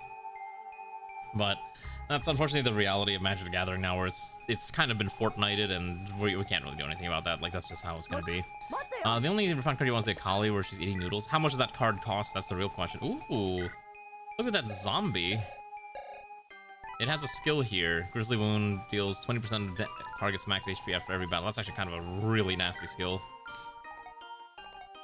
I will say, I have seen some of the cards in Riftbound, and they do look very pretty. Also, yeah, you gotta be a little more specific which VTuber card game, because there's two VTuber card games. One I actually consider a card game. The other is more of a marketing tool for gamer subs. I'm gonna be real. So if you don't know, there's two VTuber card games that exist right now. There is Oshi Push, which is published by Japanime Games, and then there is V Card, which I believe is published by Gamersubs. Or some kind of subsidiary of Gamersubs. V Card I remember I did a review of the rules when it was first announced, and I basically came to the conclusion that this is less of a game and more of like a way for them to just market something like get into the market trading cards to people who have more money than sense in a way, by including like their favorite VTubers and whatnot. But one of my biggest complaints was like the game was doesn't seem like a very fun game. It's very quick pace, which is great if you like that type of thing, but the mechanics were kind of lacking, and on top of that, the whole thing just like kind of reeked of a cash grab, so I didn't really like it very much. The other thing with V Card was like in the initial draft of the rules, there was literal ante. If you don't know what ante is a rule that you'll find occasionally in card games where the loser has to give up a card like to the opponent, like in Yu-Gi-Oh, right, where they're always like, if you have to give your rarest card to your opponent if you lose. And now imagine if you're playing V Card and you lost like the match, and now you have to give your signed rare chase holo foil to your opponent because you lost. Now it's technically a gambling thing, and so it's actually illegal to kind of do that type of thing. It's why Magic the Gathering got rid of their anti-rules a long time ago, because they're like, this is technically gambling and you don't want to run astray of the law. So it's like, all right. So it is collectible cards, but they do put gameplay mechanics, because we do live in a time where most people who, if they're going to be playing a card game, do expect there to be some kind of gameplay mechanic to go along with their game. Like, people don't just want a game, they want actual mechanics in their games, that there's actually something you can do with the cards. It's not like baseball cards where you can kind of just collect them, and baseball cards don't really do anything on their own, right, other than carry a bunch of stats with them. So that's kind of why I think these have gotten, like, I guess that's kind of why like these are being made. So Oshi Push is like an actual card game, and I think that was kind of made in collaboration with what's the dang thing called, Phase Connect and Japanime Games, and they're like, it's an actual card game, and I think they started branching out from not just Phase Connect VTubers, but like actual, like some indie VTubers as well, to kind of partake in the game. I remember reading some of the cards, and it actually does have actual mechanics to it. Now, I haven't played it myself. I saw a demo of it at an anime convention, but I also just don't want to spend money on trading cards like that anymore. So there is actually one other one. There is the HoloLive TCG, which I know a lot of HoloLivers also like buying boxes of it, because apparently they don't get enough they have to buy their own boxes, maybe, I don't know. I'm sure they get a bunch of free products so they can open them on stream and like, advertise it, but I myself have not looked at the mechanics. But I think I looked at the mechanics a little bit, and it reminded me a lot of Weiss Schwarz, which is like an anime waifu TCG that was really popular a while ago, but it's not as popular in the States anymore. It's quite popular in Japan still.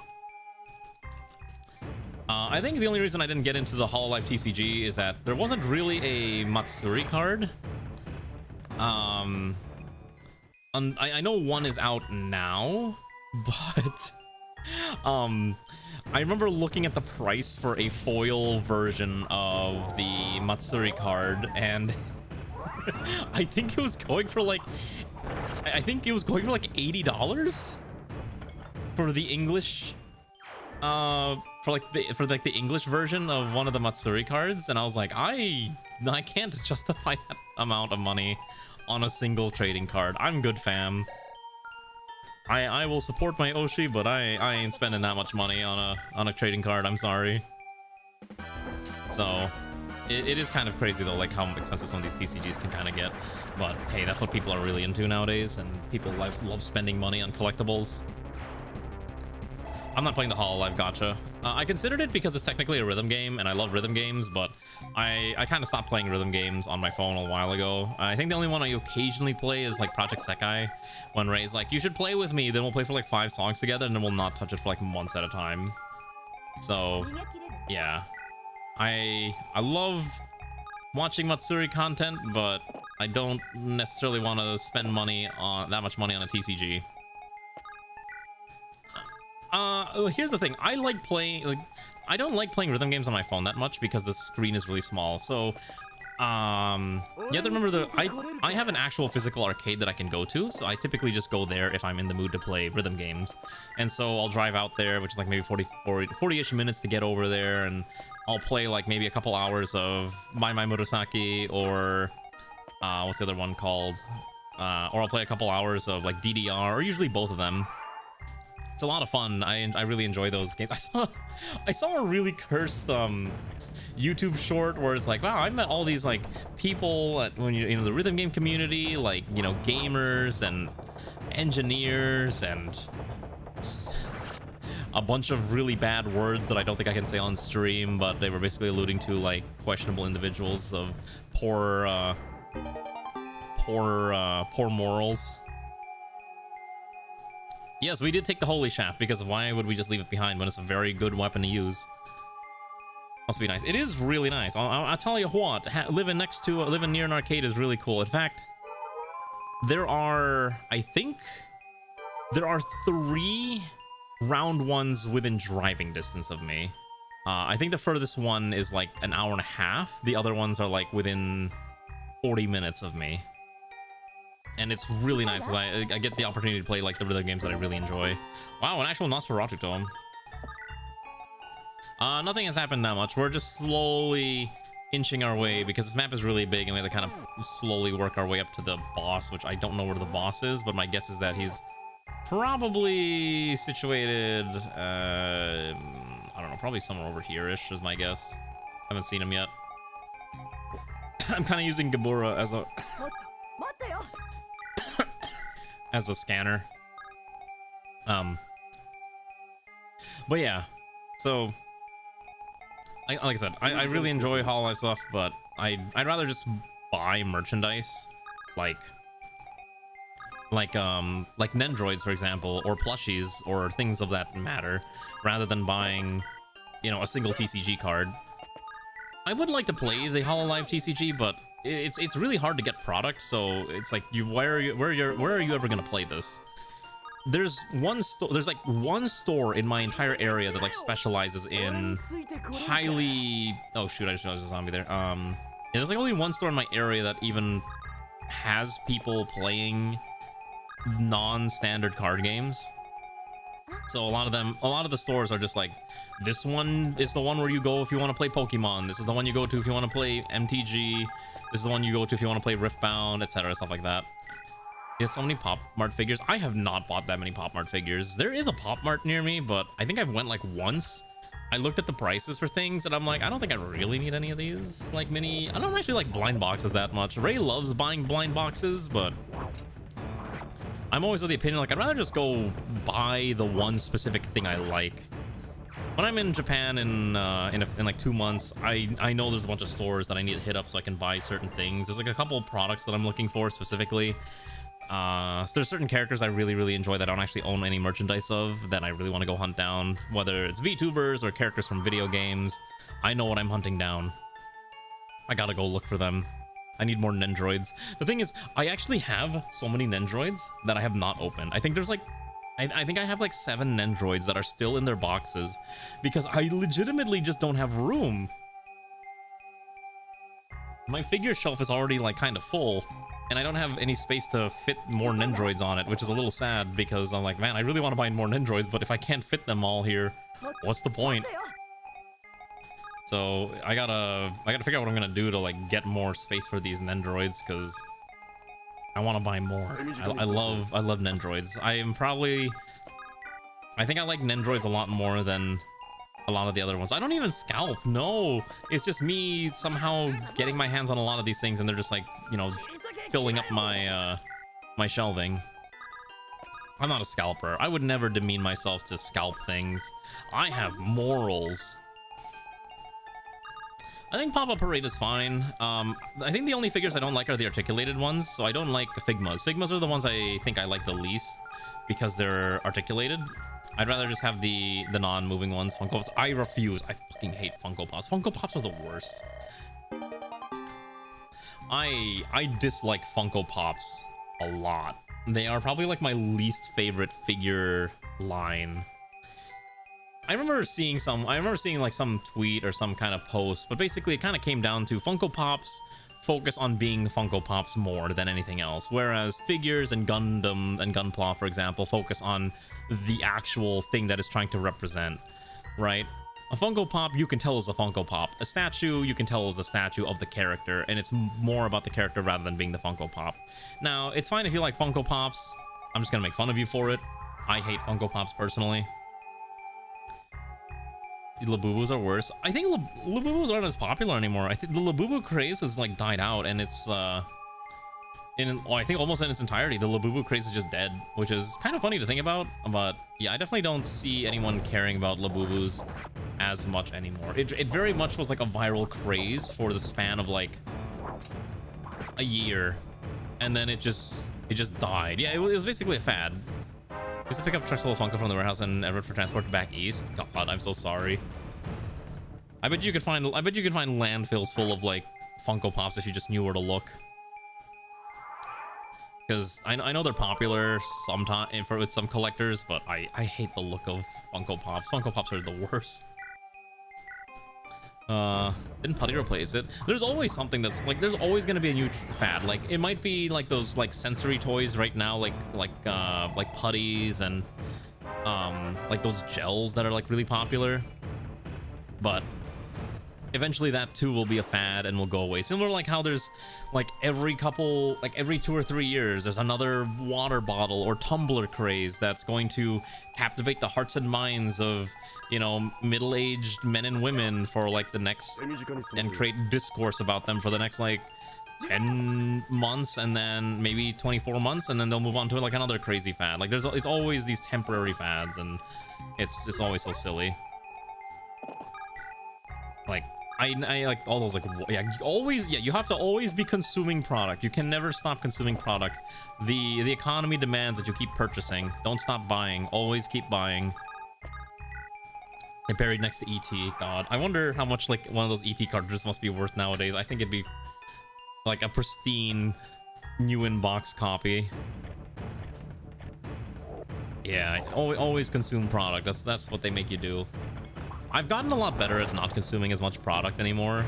I always try to buy like higher quality goods nowadays rather than just buying cheap stuff. Like I said, my camera bag was like, I actually got the tariff fee for my camera bag. So if you don't remember, I showed you my camera bag the other day, right? So I actually got the tariff fee message for it, and it was like $66. So all in for a single camera bag, I am down $361. And I'm like, this is the most I've ever spent on a bag. I don't think I will ever spend this much on a bag ever again in my life. But I was like, oh my lord. All this on recommend. What do you mean you have Havel? We have a character named Havel. This is a PME. Hello there, Annette and Bestet. We're playing a PME in Fire Emblem, so a lot of the characters are, what's the one I'm thinking of? Viewer submitted characters that I've kind of like inserted in. We have a comrade named Havel, and so the character's name is Havel. Also, I do agree, Annette is the best character in Fire Emblem Three Houses, and she is the one that I S-ranked in my first playthrough of Fire Emblem Three Houses, because I did Blue Lions first, and that's the best one of them all. Yeah, and that's the best. Good selection of your character. We love Annette. It's so weird when it comes to models, figures, statues. Some anime statues look, but you always prefer something you can build or something you can buy as you're going to repaint it. I think there's nothing wrong with that either. It's just like everyone's got different ways of how they want to approach like consuming this type of thing, and if you enjoy building it first, like for you, like maybe it's not just you enjoy the process of putting it together more than you like the process of like just observing and viewing the final result, and I think that's great too. That's why Gunpla is so popular, because Gunpla, you put your own effort into the final product compared to something like a figure which is already pre-made, right? I like figures because I can just display them and be like, yep, this is the thing, and it looks really cool, don't it? But I also do like doing gunpla and stuff, although I personally haven't made a gunpla in forever because they take a lot of time and resources to put together, and I have not gotten around to doing more of that. Yeah, I am enlightened. See, I'm not crazy. I'm not like one of those people who are, I don't know what other characters are like really weird in 3. It's been a while since I played 3 Houses. I just remember Net was like one of my favorite characters. And then yeah. When is the garage kit? You want a Professor Garage kit? Yeah, okay, well let me buy a resin printer first. And let me, you know, hire someone to design a 3D model of me, and then I can run it through a couple, and then hire someone else to slice it up that it can be printed on a resin printer. I do want to get a 3D model eventually. I was talking to like a 3D model artist, and he gave me a fairly good price that, you know, when I was talking to him, but I can't really justify it at the current time because I have like other things that require my money to be spent, like travel for Ray's return or immigration into America, things like that. Something one. I don't know how to do a garage kit. I was considering doing a model building kit at some point. I have gunplas and boats, and so I was considering taking one of the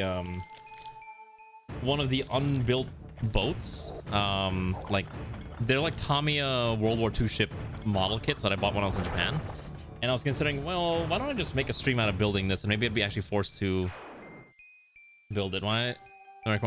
Oh no, I'm already in America. My wife is trying to immigrate so that we can live together, and so she's trying to immigrate from Canada into the US, and so that's kind of why.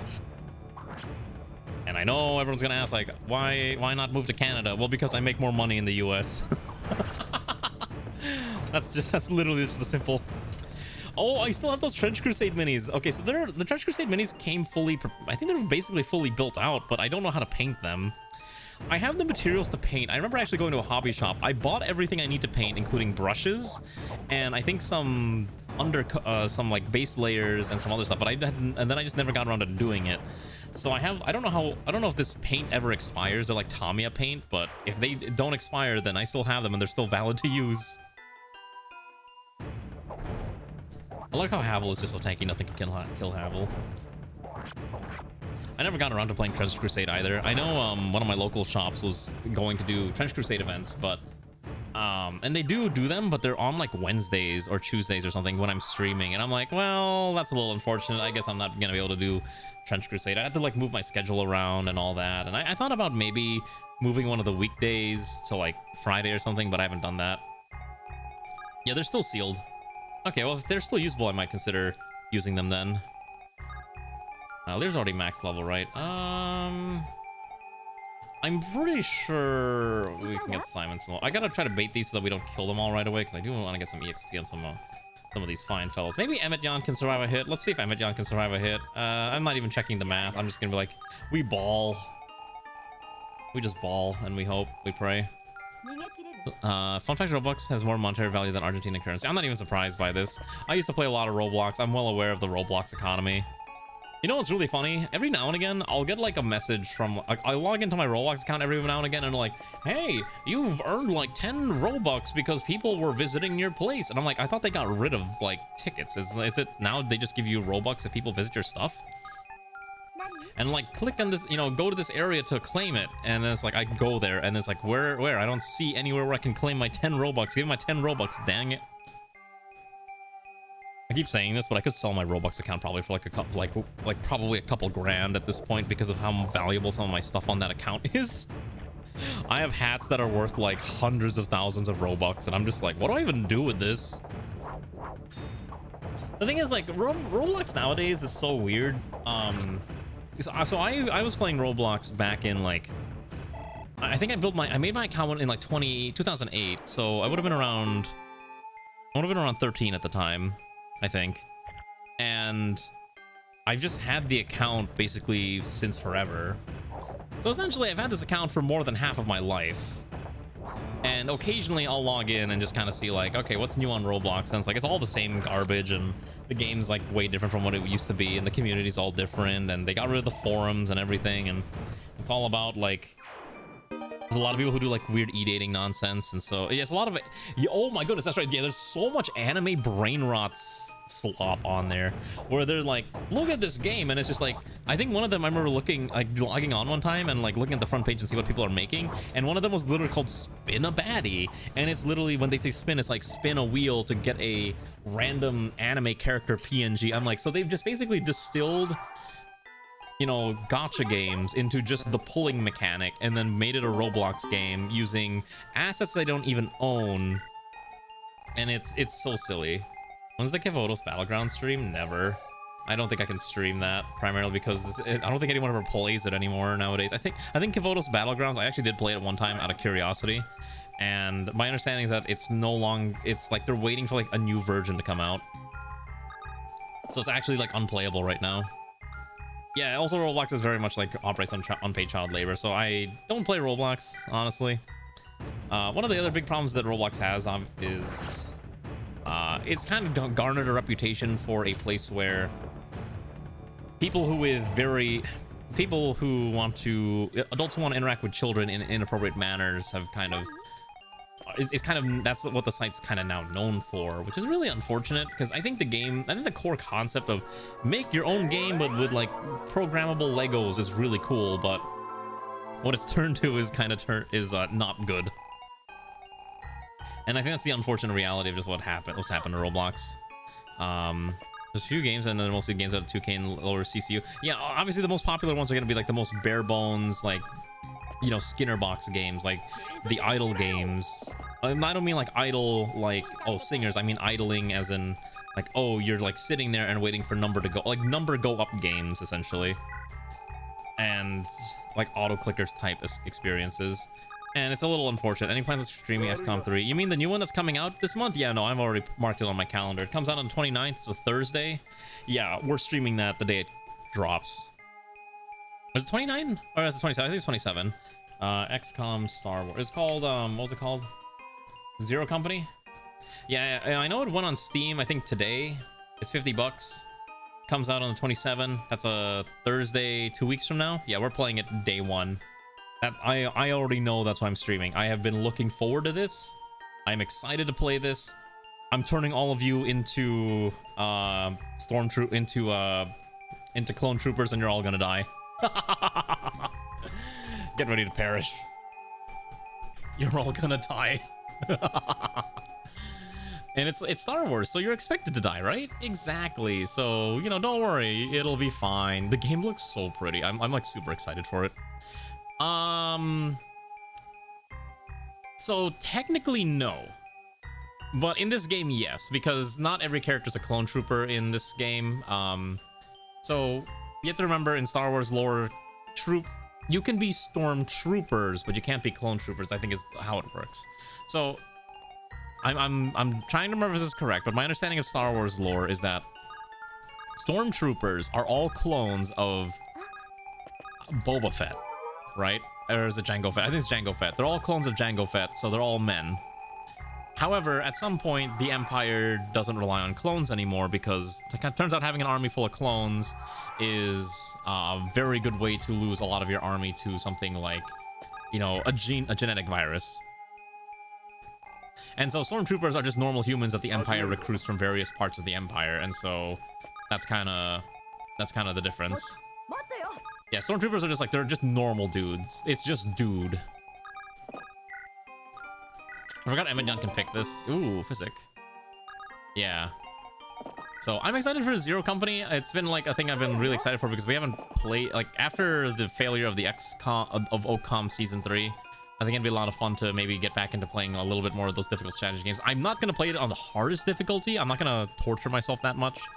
I think we'll play on, like, normal difficulty, and maybe if it's got a difficulty adjustment setting, we'll crank it up if it feels a little too easy. Is it actually only humans because they're turbo racist? I didn't actually think about it. I thought it was more like they're only human because they couldn't afford to do all these alien prosthesis back when the original trilogy was being made. I thought it was more of a cost reason. I guess maybe the lore reason is because I did not actually realize the Empire was like ultra-human supremacist thing. That's interesting. Phones can defy the chips like what happened to a few characters. Yeah, that's also a thing too. But yeah, I'm super excited for Zero Company. It's like, it's been on my list of like, I really want to play this game type deals, and I am super hyped for it. I think it's going to be a fantastic experience to get to play this.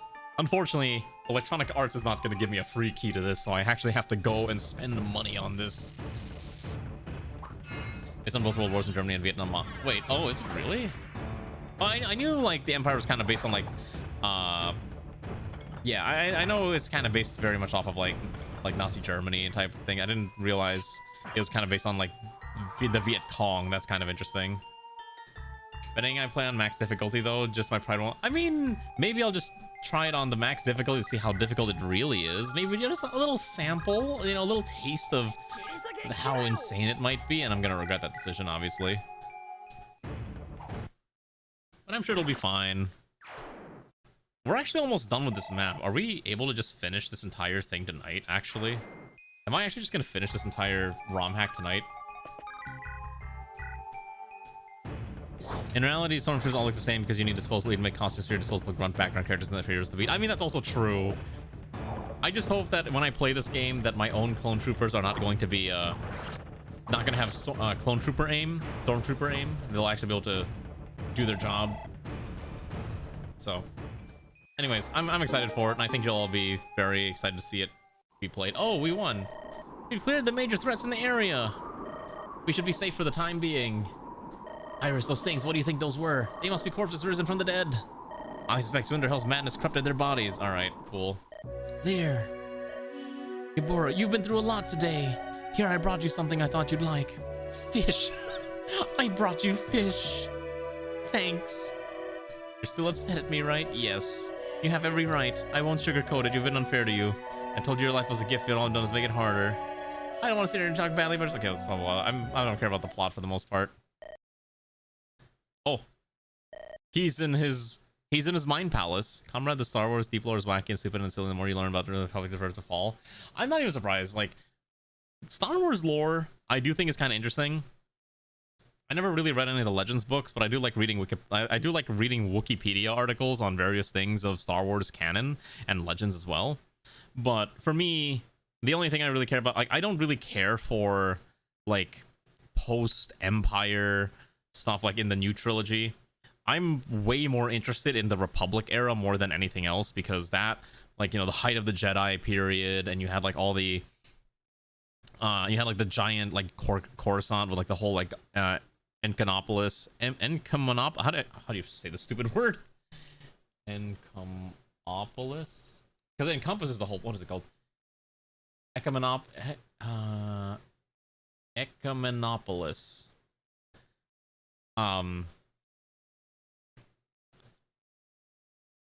But yeah, so I really enjoyed like that era, the Republican era of the Star Wars canon. I don't really care for like the post-Empire new trilogy, sequel trilogy nonsense. That stuff I really don't care about.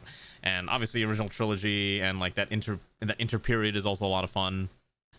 Remember the Trade Federation and Corporation had a seat in the Galactic Senate? Did they actually? I actually don't know that much. I actually did not know that. I actually don't know the deep lore. I have very much a surface level knowledge of whatever just shows on the TV or in the movies. I know there's like a lot more deep lore in the novelizations of a lot of these things. Stormtrooper aim, there's helmets are just being too dark to see stuff. I mean, that's also true too. What is this? Oh, we're probably talking to Zwindahel. So, yeah, Star Wars is some pretty cool stuff, and it would be great to play this GOM at some point. It is very wacky, yeah. Star Wars deep lore doesn't exist. There's still lore in some of the novelizations of like the movies, but maybe not in the but the Legends canon isn't canon anymore. Yeah, that's all. I remember when I was in elementary school, there was a guy on, or I think middle school, there was a kid on my bus who every day he was always reading a Star Wars book, and I did not realize like just how many there were, because he had like a different one like every single week, and I was like, how many Star Wars books are there? And he's like, oh yeah, there's like a couple hundred. I'm like, what in the world? Because I guess LucasArts just kind of I guess licensed it out to anyone who with a pulse that could write a semi-decent book, and it's like that's why you had like a bajillion different books that were all canon, like as long like they all had the stamp of approval and they were all canon. And I'm like, I feel like we might, and I don't blame Disney for ultimately deciding to scrap it all. Like, I think as much as it hurts, sometimes when you get a hold of a new property, right, and something as big as Star Wars, and you have all this, you have all of these like many tens if not hundreds of books with all sorts of lore bits that may or may not conflict with one another. I think at some point you just have to kind of, you have to, and like these are not even like made by, like they're licensed, right? They're probably just better off being like, all right, just kill it off, just keep the core movies and maybe some of the and the novelizations of the core movies and the TV shows, but kill off the books, and then we'll just go from there. So I don't, and it becomes a lot easier to it's like the Gordian knot problem. Why would you spend so much effort trying to untangle the decades of threads of random plot contrivances that have been developed over many years, when you can just say, just slice it all off and keep the basics and then build a new canon? So I understand why Disney ultimately chose to kill the Legends stuff.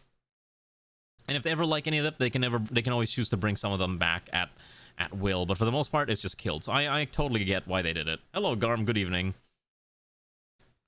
I wanted to live to help, but I don't wish to die when others need me. Oh boy. So I never read the prequel novelizations, but I did remember seeing some of the lines in the prequel novels did have some pretty interesting bits of lore, like how Dooku was actually pretty scared of Anakin because Anakin is like constantly referred to as like the greatest lightsaber fighter of the generation. And I'm like, that's actually kind of interesting to think about. I heard it because Lathine Kennedy wanted to make her own thing, which backfired terribly. Who the heck is Lathine Kennedy?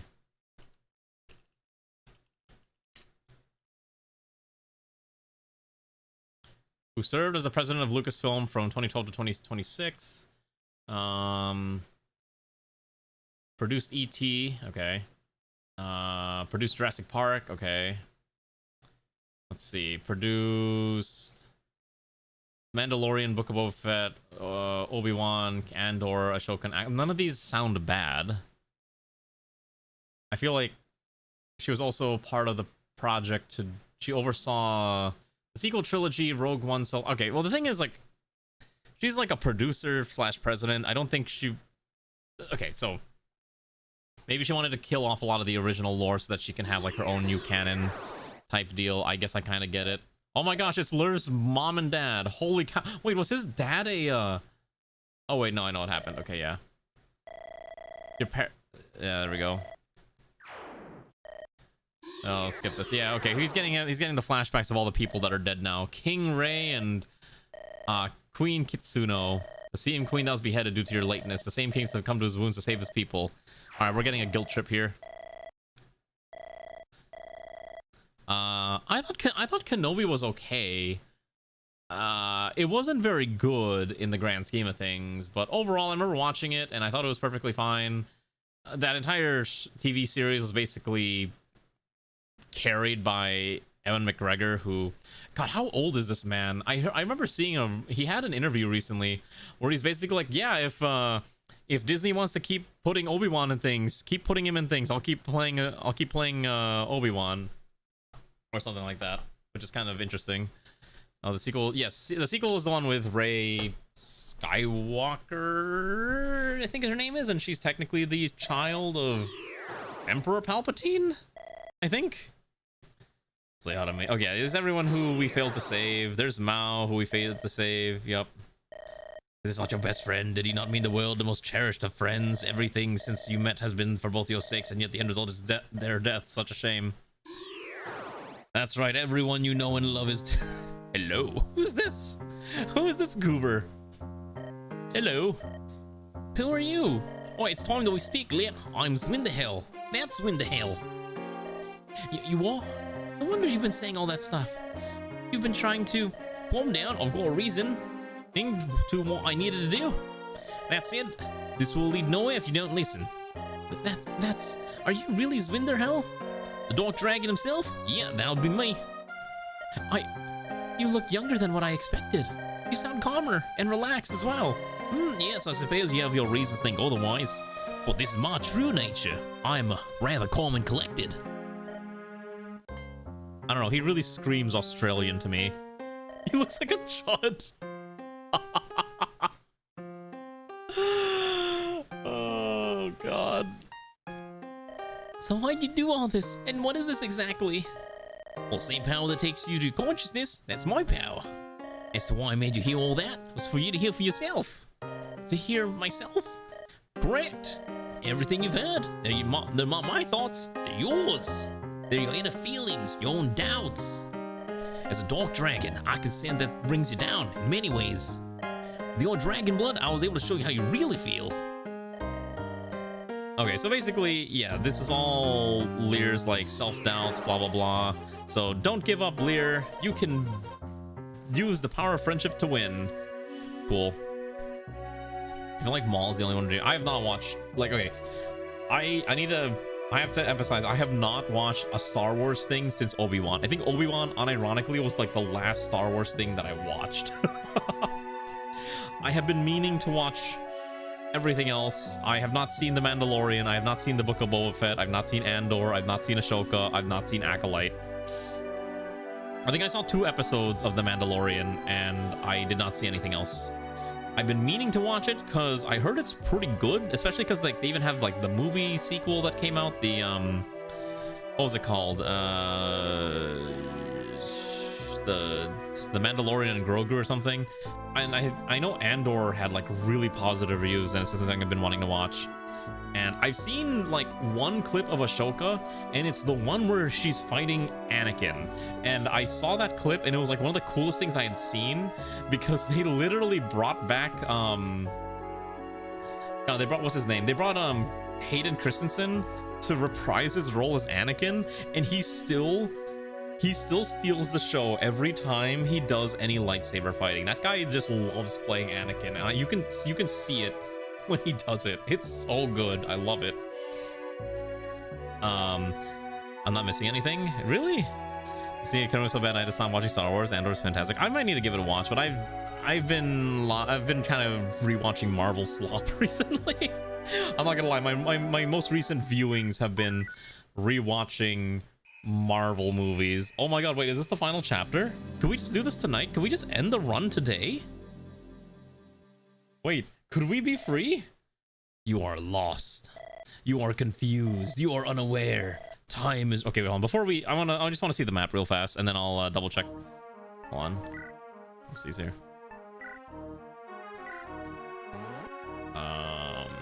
What is the objective? Is it just kill boss? Hold on, let me look at the thing real quick. But yeah, I heard Andor's really good, and it's on my list of like I should probably watch this at some point type of deal. Let's see. Is our ending actually the final chapter?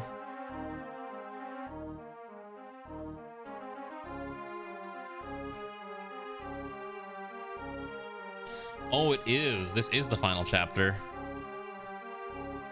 It's a long map. Let me see. I'm trying to decide if I should do this today or if we just save it for next week. If I play it fast, we could probably do it because we got through like, what, 2 chapters today? One of them was super... I was not expecting that other chapter to be super short. We got it done in less than an hour. We might be able to do this today. Let me think. Because I'd rather just be done with this run, honestly. I'm kind of tired of this run. Shadow of Ichi. Radiant Stout. Okay, maybe we don't do this tonight. I think we'll save it for next week. There's a lot of like shadow, and we kind of skipped a bit of the plot, so I kind of need to read the dialogue. So I think it'd probably take like 30 minutes to get through the dialogue, and we'll probably finish. So what do we do for the rest of the time then?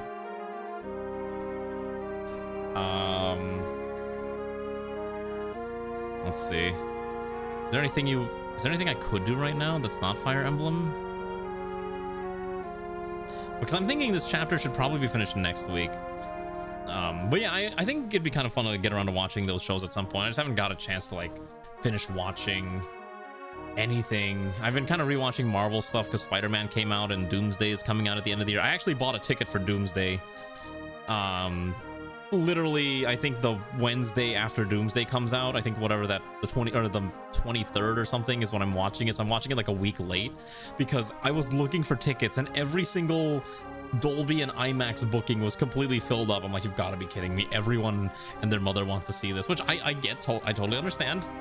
It is basically probably one of the biggest cinematic events of the year, and even though the entire plot's been spoiled already, I still kind of want to see it for real in theater. So, all right, let's see. Why don't we switch to something else for now? Oh, I have an idea. Let's do... We're gonna finish this next week. Let's see. Should we do some Balatro? Apparently, I've not played Balatro on my phone, on my PC in quite some time. Let's do. Since we were talking about gambling earlier, let's do this. Let's see. Let's switch to Balatro. Yap. Post Fire Emblem yapping. Okay. We're gonna switch to Balatro. Let me make a save state real fast. Okay. Let's do like a little bit of Balatro real quick, and then we'll like maybe like 20 minutes, and then I'll end stream because I do want to at least hit 3 hours, and then we'll call it an evening. You don't want to, yeah, no one wants to miss Doomsday because I think Doomsday is basically, oh shoot, I gotta switch to the other scene. Doomsday is basically like the biggest cinematic event, I guess, that's coming out anytime soon, and so that's why everyone's like, oh, what's gonna happen? What's gonna happen in Doomsday? Crazy. Oh my god, how old is this run? That's a new run. You're gonna sleep on Doomsday? Why? Do you not care? Did I gold stake checkered already? Let's do Abandoned. You don't care. See, I do enjoy Marvel movies in the same way that some people enjoy just watching. Like, I've said this before, but one of my guilty pleasures is just watching like big brain turn off films, right? So I really enjoy just watching like, oh, this movie is something I can just shut my brain off because big explosions are happening every 5 seconds and it's perfectly fine. 7, 6, 5, 4, 3. Oh, okay, cool. Look, we can pull it straight. So that's kind of my thoughts on that. The thing with like Marvel though is like they've been struggling a lot ever since they ever since, what's his name, Jonathan Majors or whatever his name was, basically committed very bad things and beat his wife, I think is what it was, domestic abuse, since they had to basically can the whole Kang trilogy or whatever they were trying to do with that. And it's like, well, that sucks. 876. Oh, my monitor's dying on me. Oh my goodness, I should not have thrown that 10 away. This hand sucks. I have to do pair.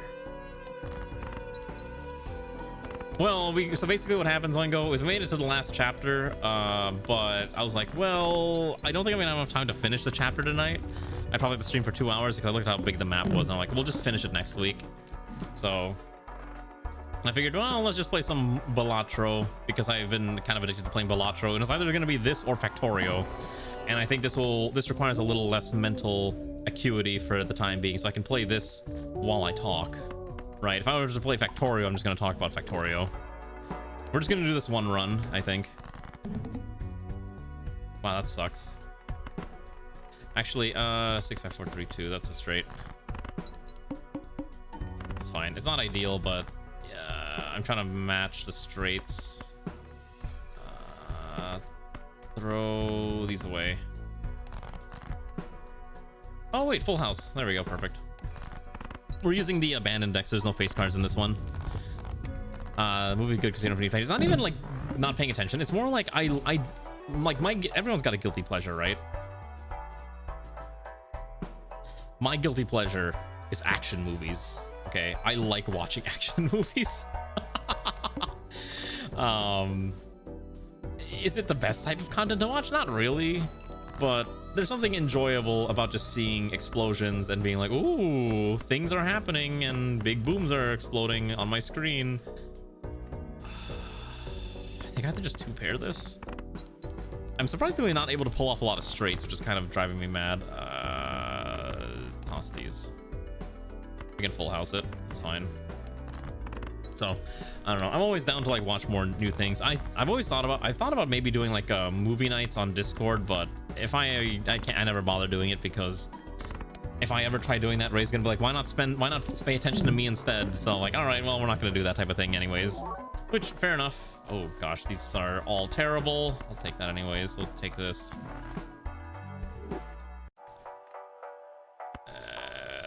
Give me something good. Scholar's fine. That's fine. Okay, this is okay. Because 8, 7, 6. Toss these two. Toss these two. 10, 9, 8, 7, 6. Perfect. Okay. So, yeah, I'm trying to think. Like I said, a lot of the things that I'm just watching right now are just like, I've been trying to get back into anime, but even still, I'm not watching that much anime. I'm so behind on everything. Even after watching, oh no, Ray has opinions. Ray is totally fine. Like, and trust me, Ray knows my character opinions, I guess is the best way to describe it. Listen, if she didn't approve of my character opinions, I don't think she would have married me, and yet she has made the terrible decision to marry me, and so I think we're fine. I think it's all fine in the grand scheme of things. I can't make it straight. My god, this sucks. Can I make oh my god, this hand sucks.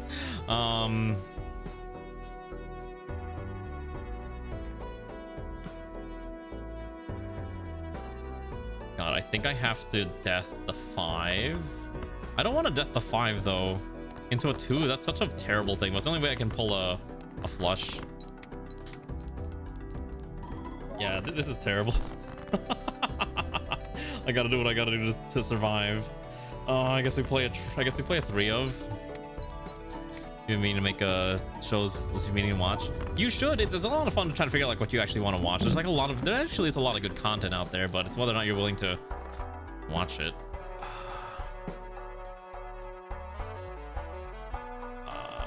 I'm actually like financially broke right now, which is a bit of a problem. I think I skip blind and take fish.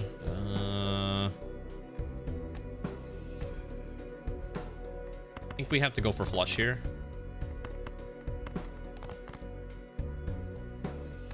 Oh, this is probably doomed is my guess. Nope. All right, got bailed out. I actually do prefer reading series most of the time, but the problem with reading series is that sometimes, especially if you're reading like a light novel, the translations might not be available at all. I say this a lot, but Hidden no Aria, for example, doesn't have any does not have like a official translation, which is really annoying because I love Hidden no Aria.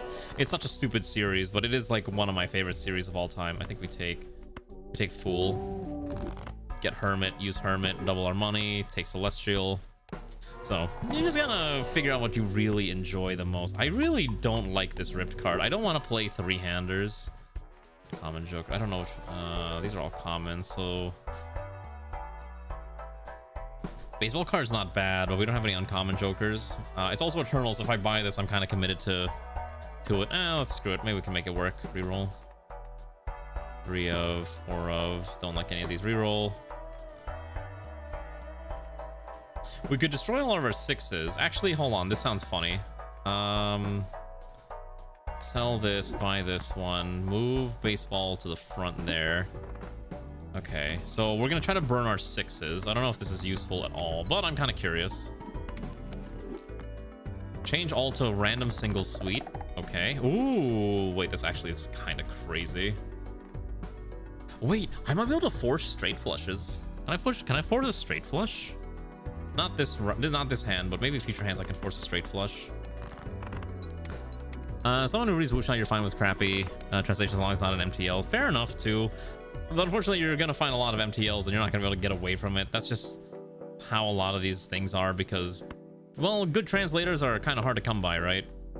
And the ones that do exist, they're probably gonna charge you a lot of money if you want like a good translation of anything. I think we do pair.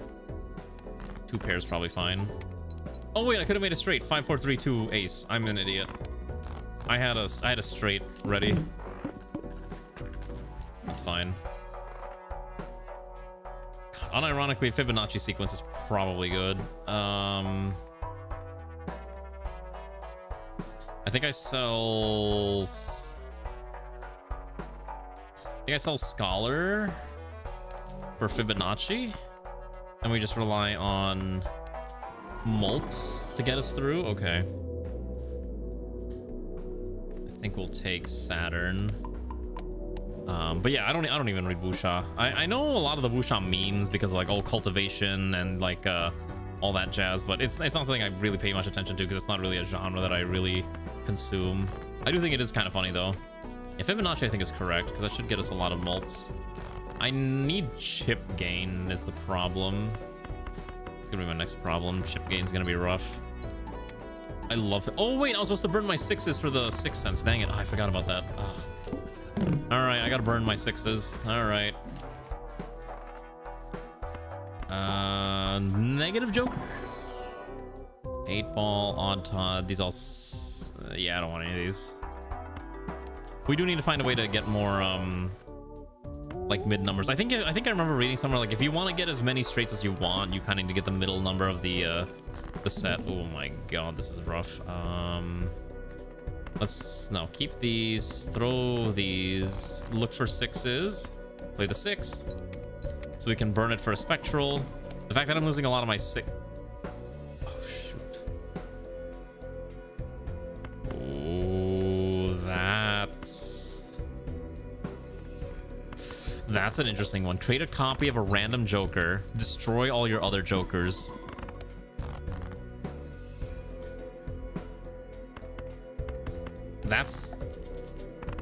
That can't be.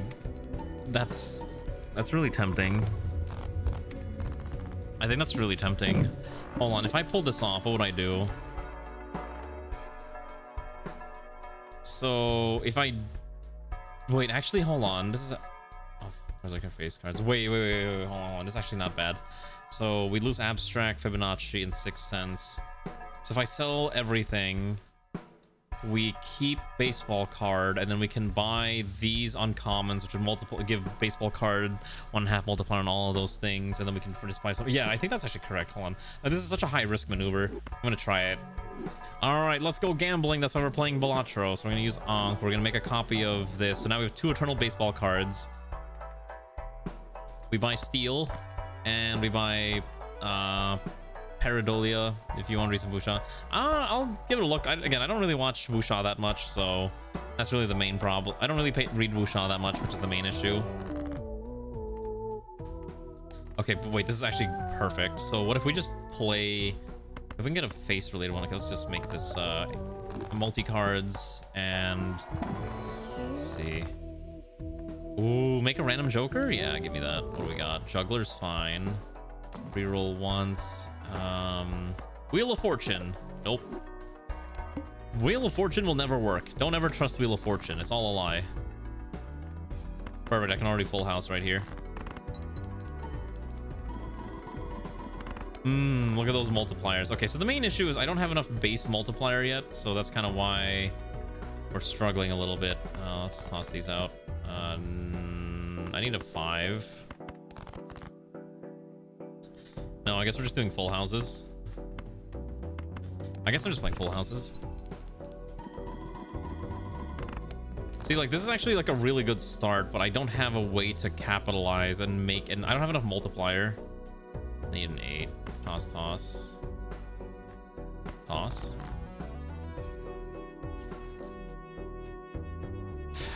I can't make a straight. I can't make a flush. Oh, I might be screwed here. I can do pair.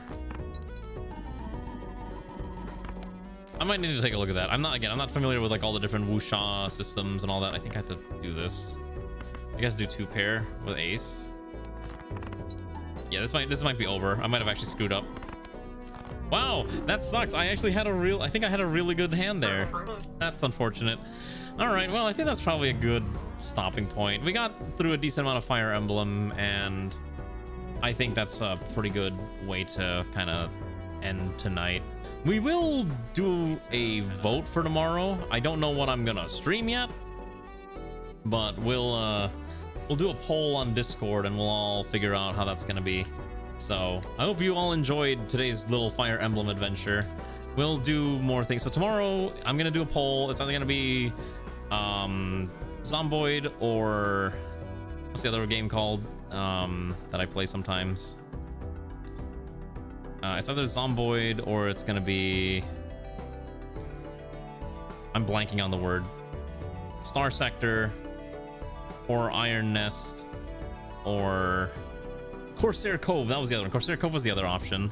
So let me know what your thoughts are gonna be. We'll do a poll then. Say hi to Falu, who's in the middle of playing some RimWorld, so you can go watch Falu play RimWorld. All right, good night, everyone. Rest well. I go be a vegetable now. I know I'm ending really early, like an hour early, but I think it's fine. A little bit of a shorter stream. We will finish this run next week for sure, and we'll be done with Fire Emblem.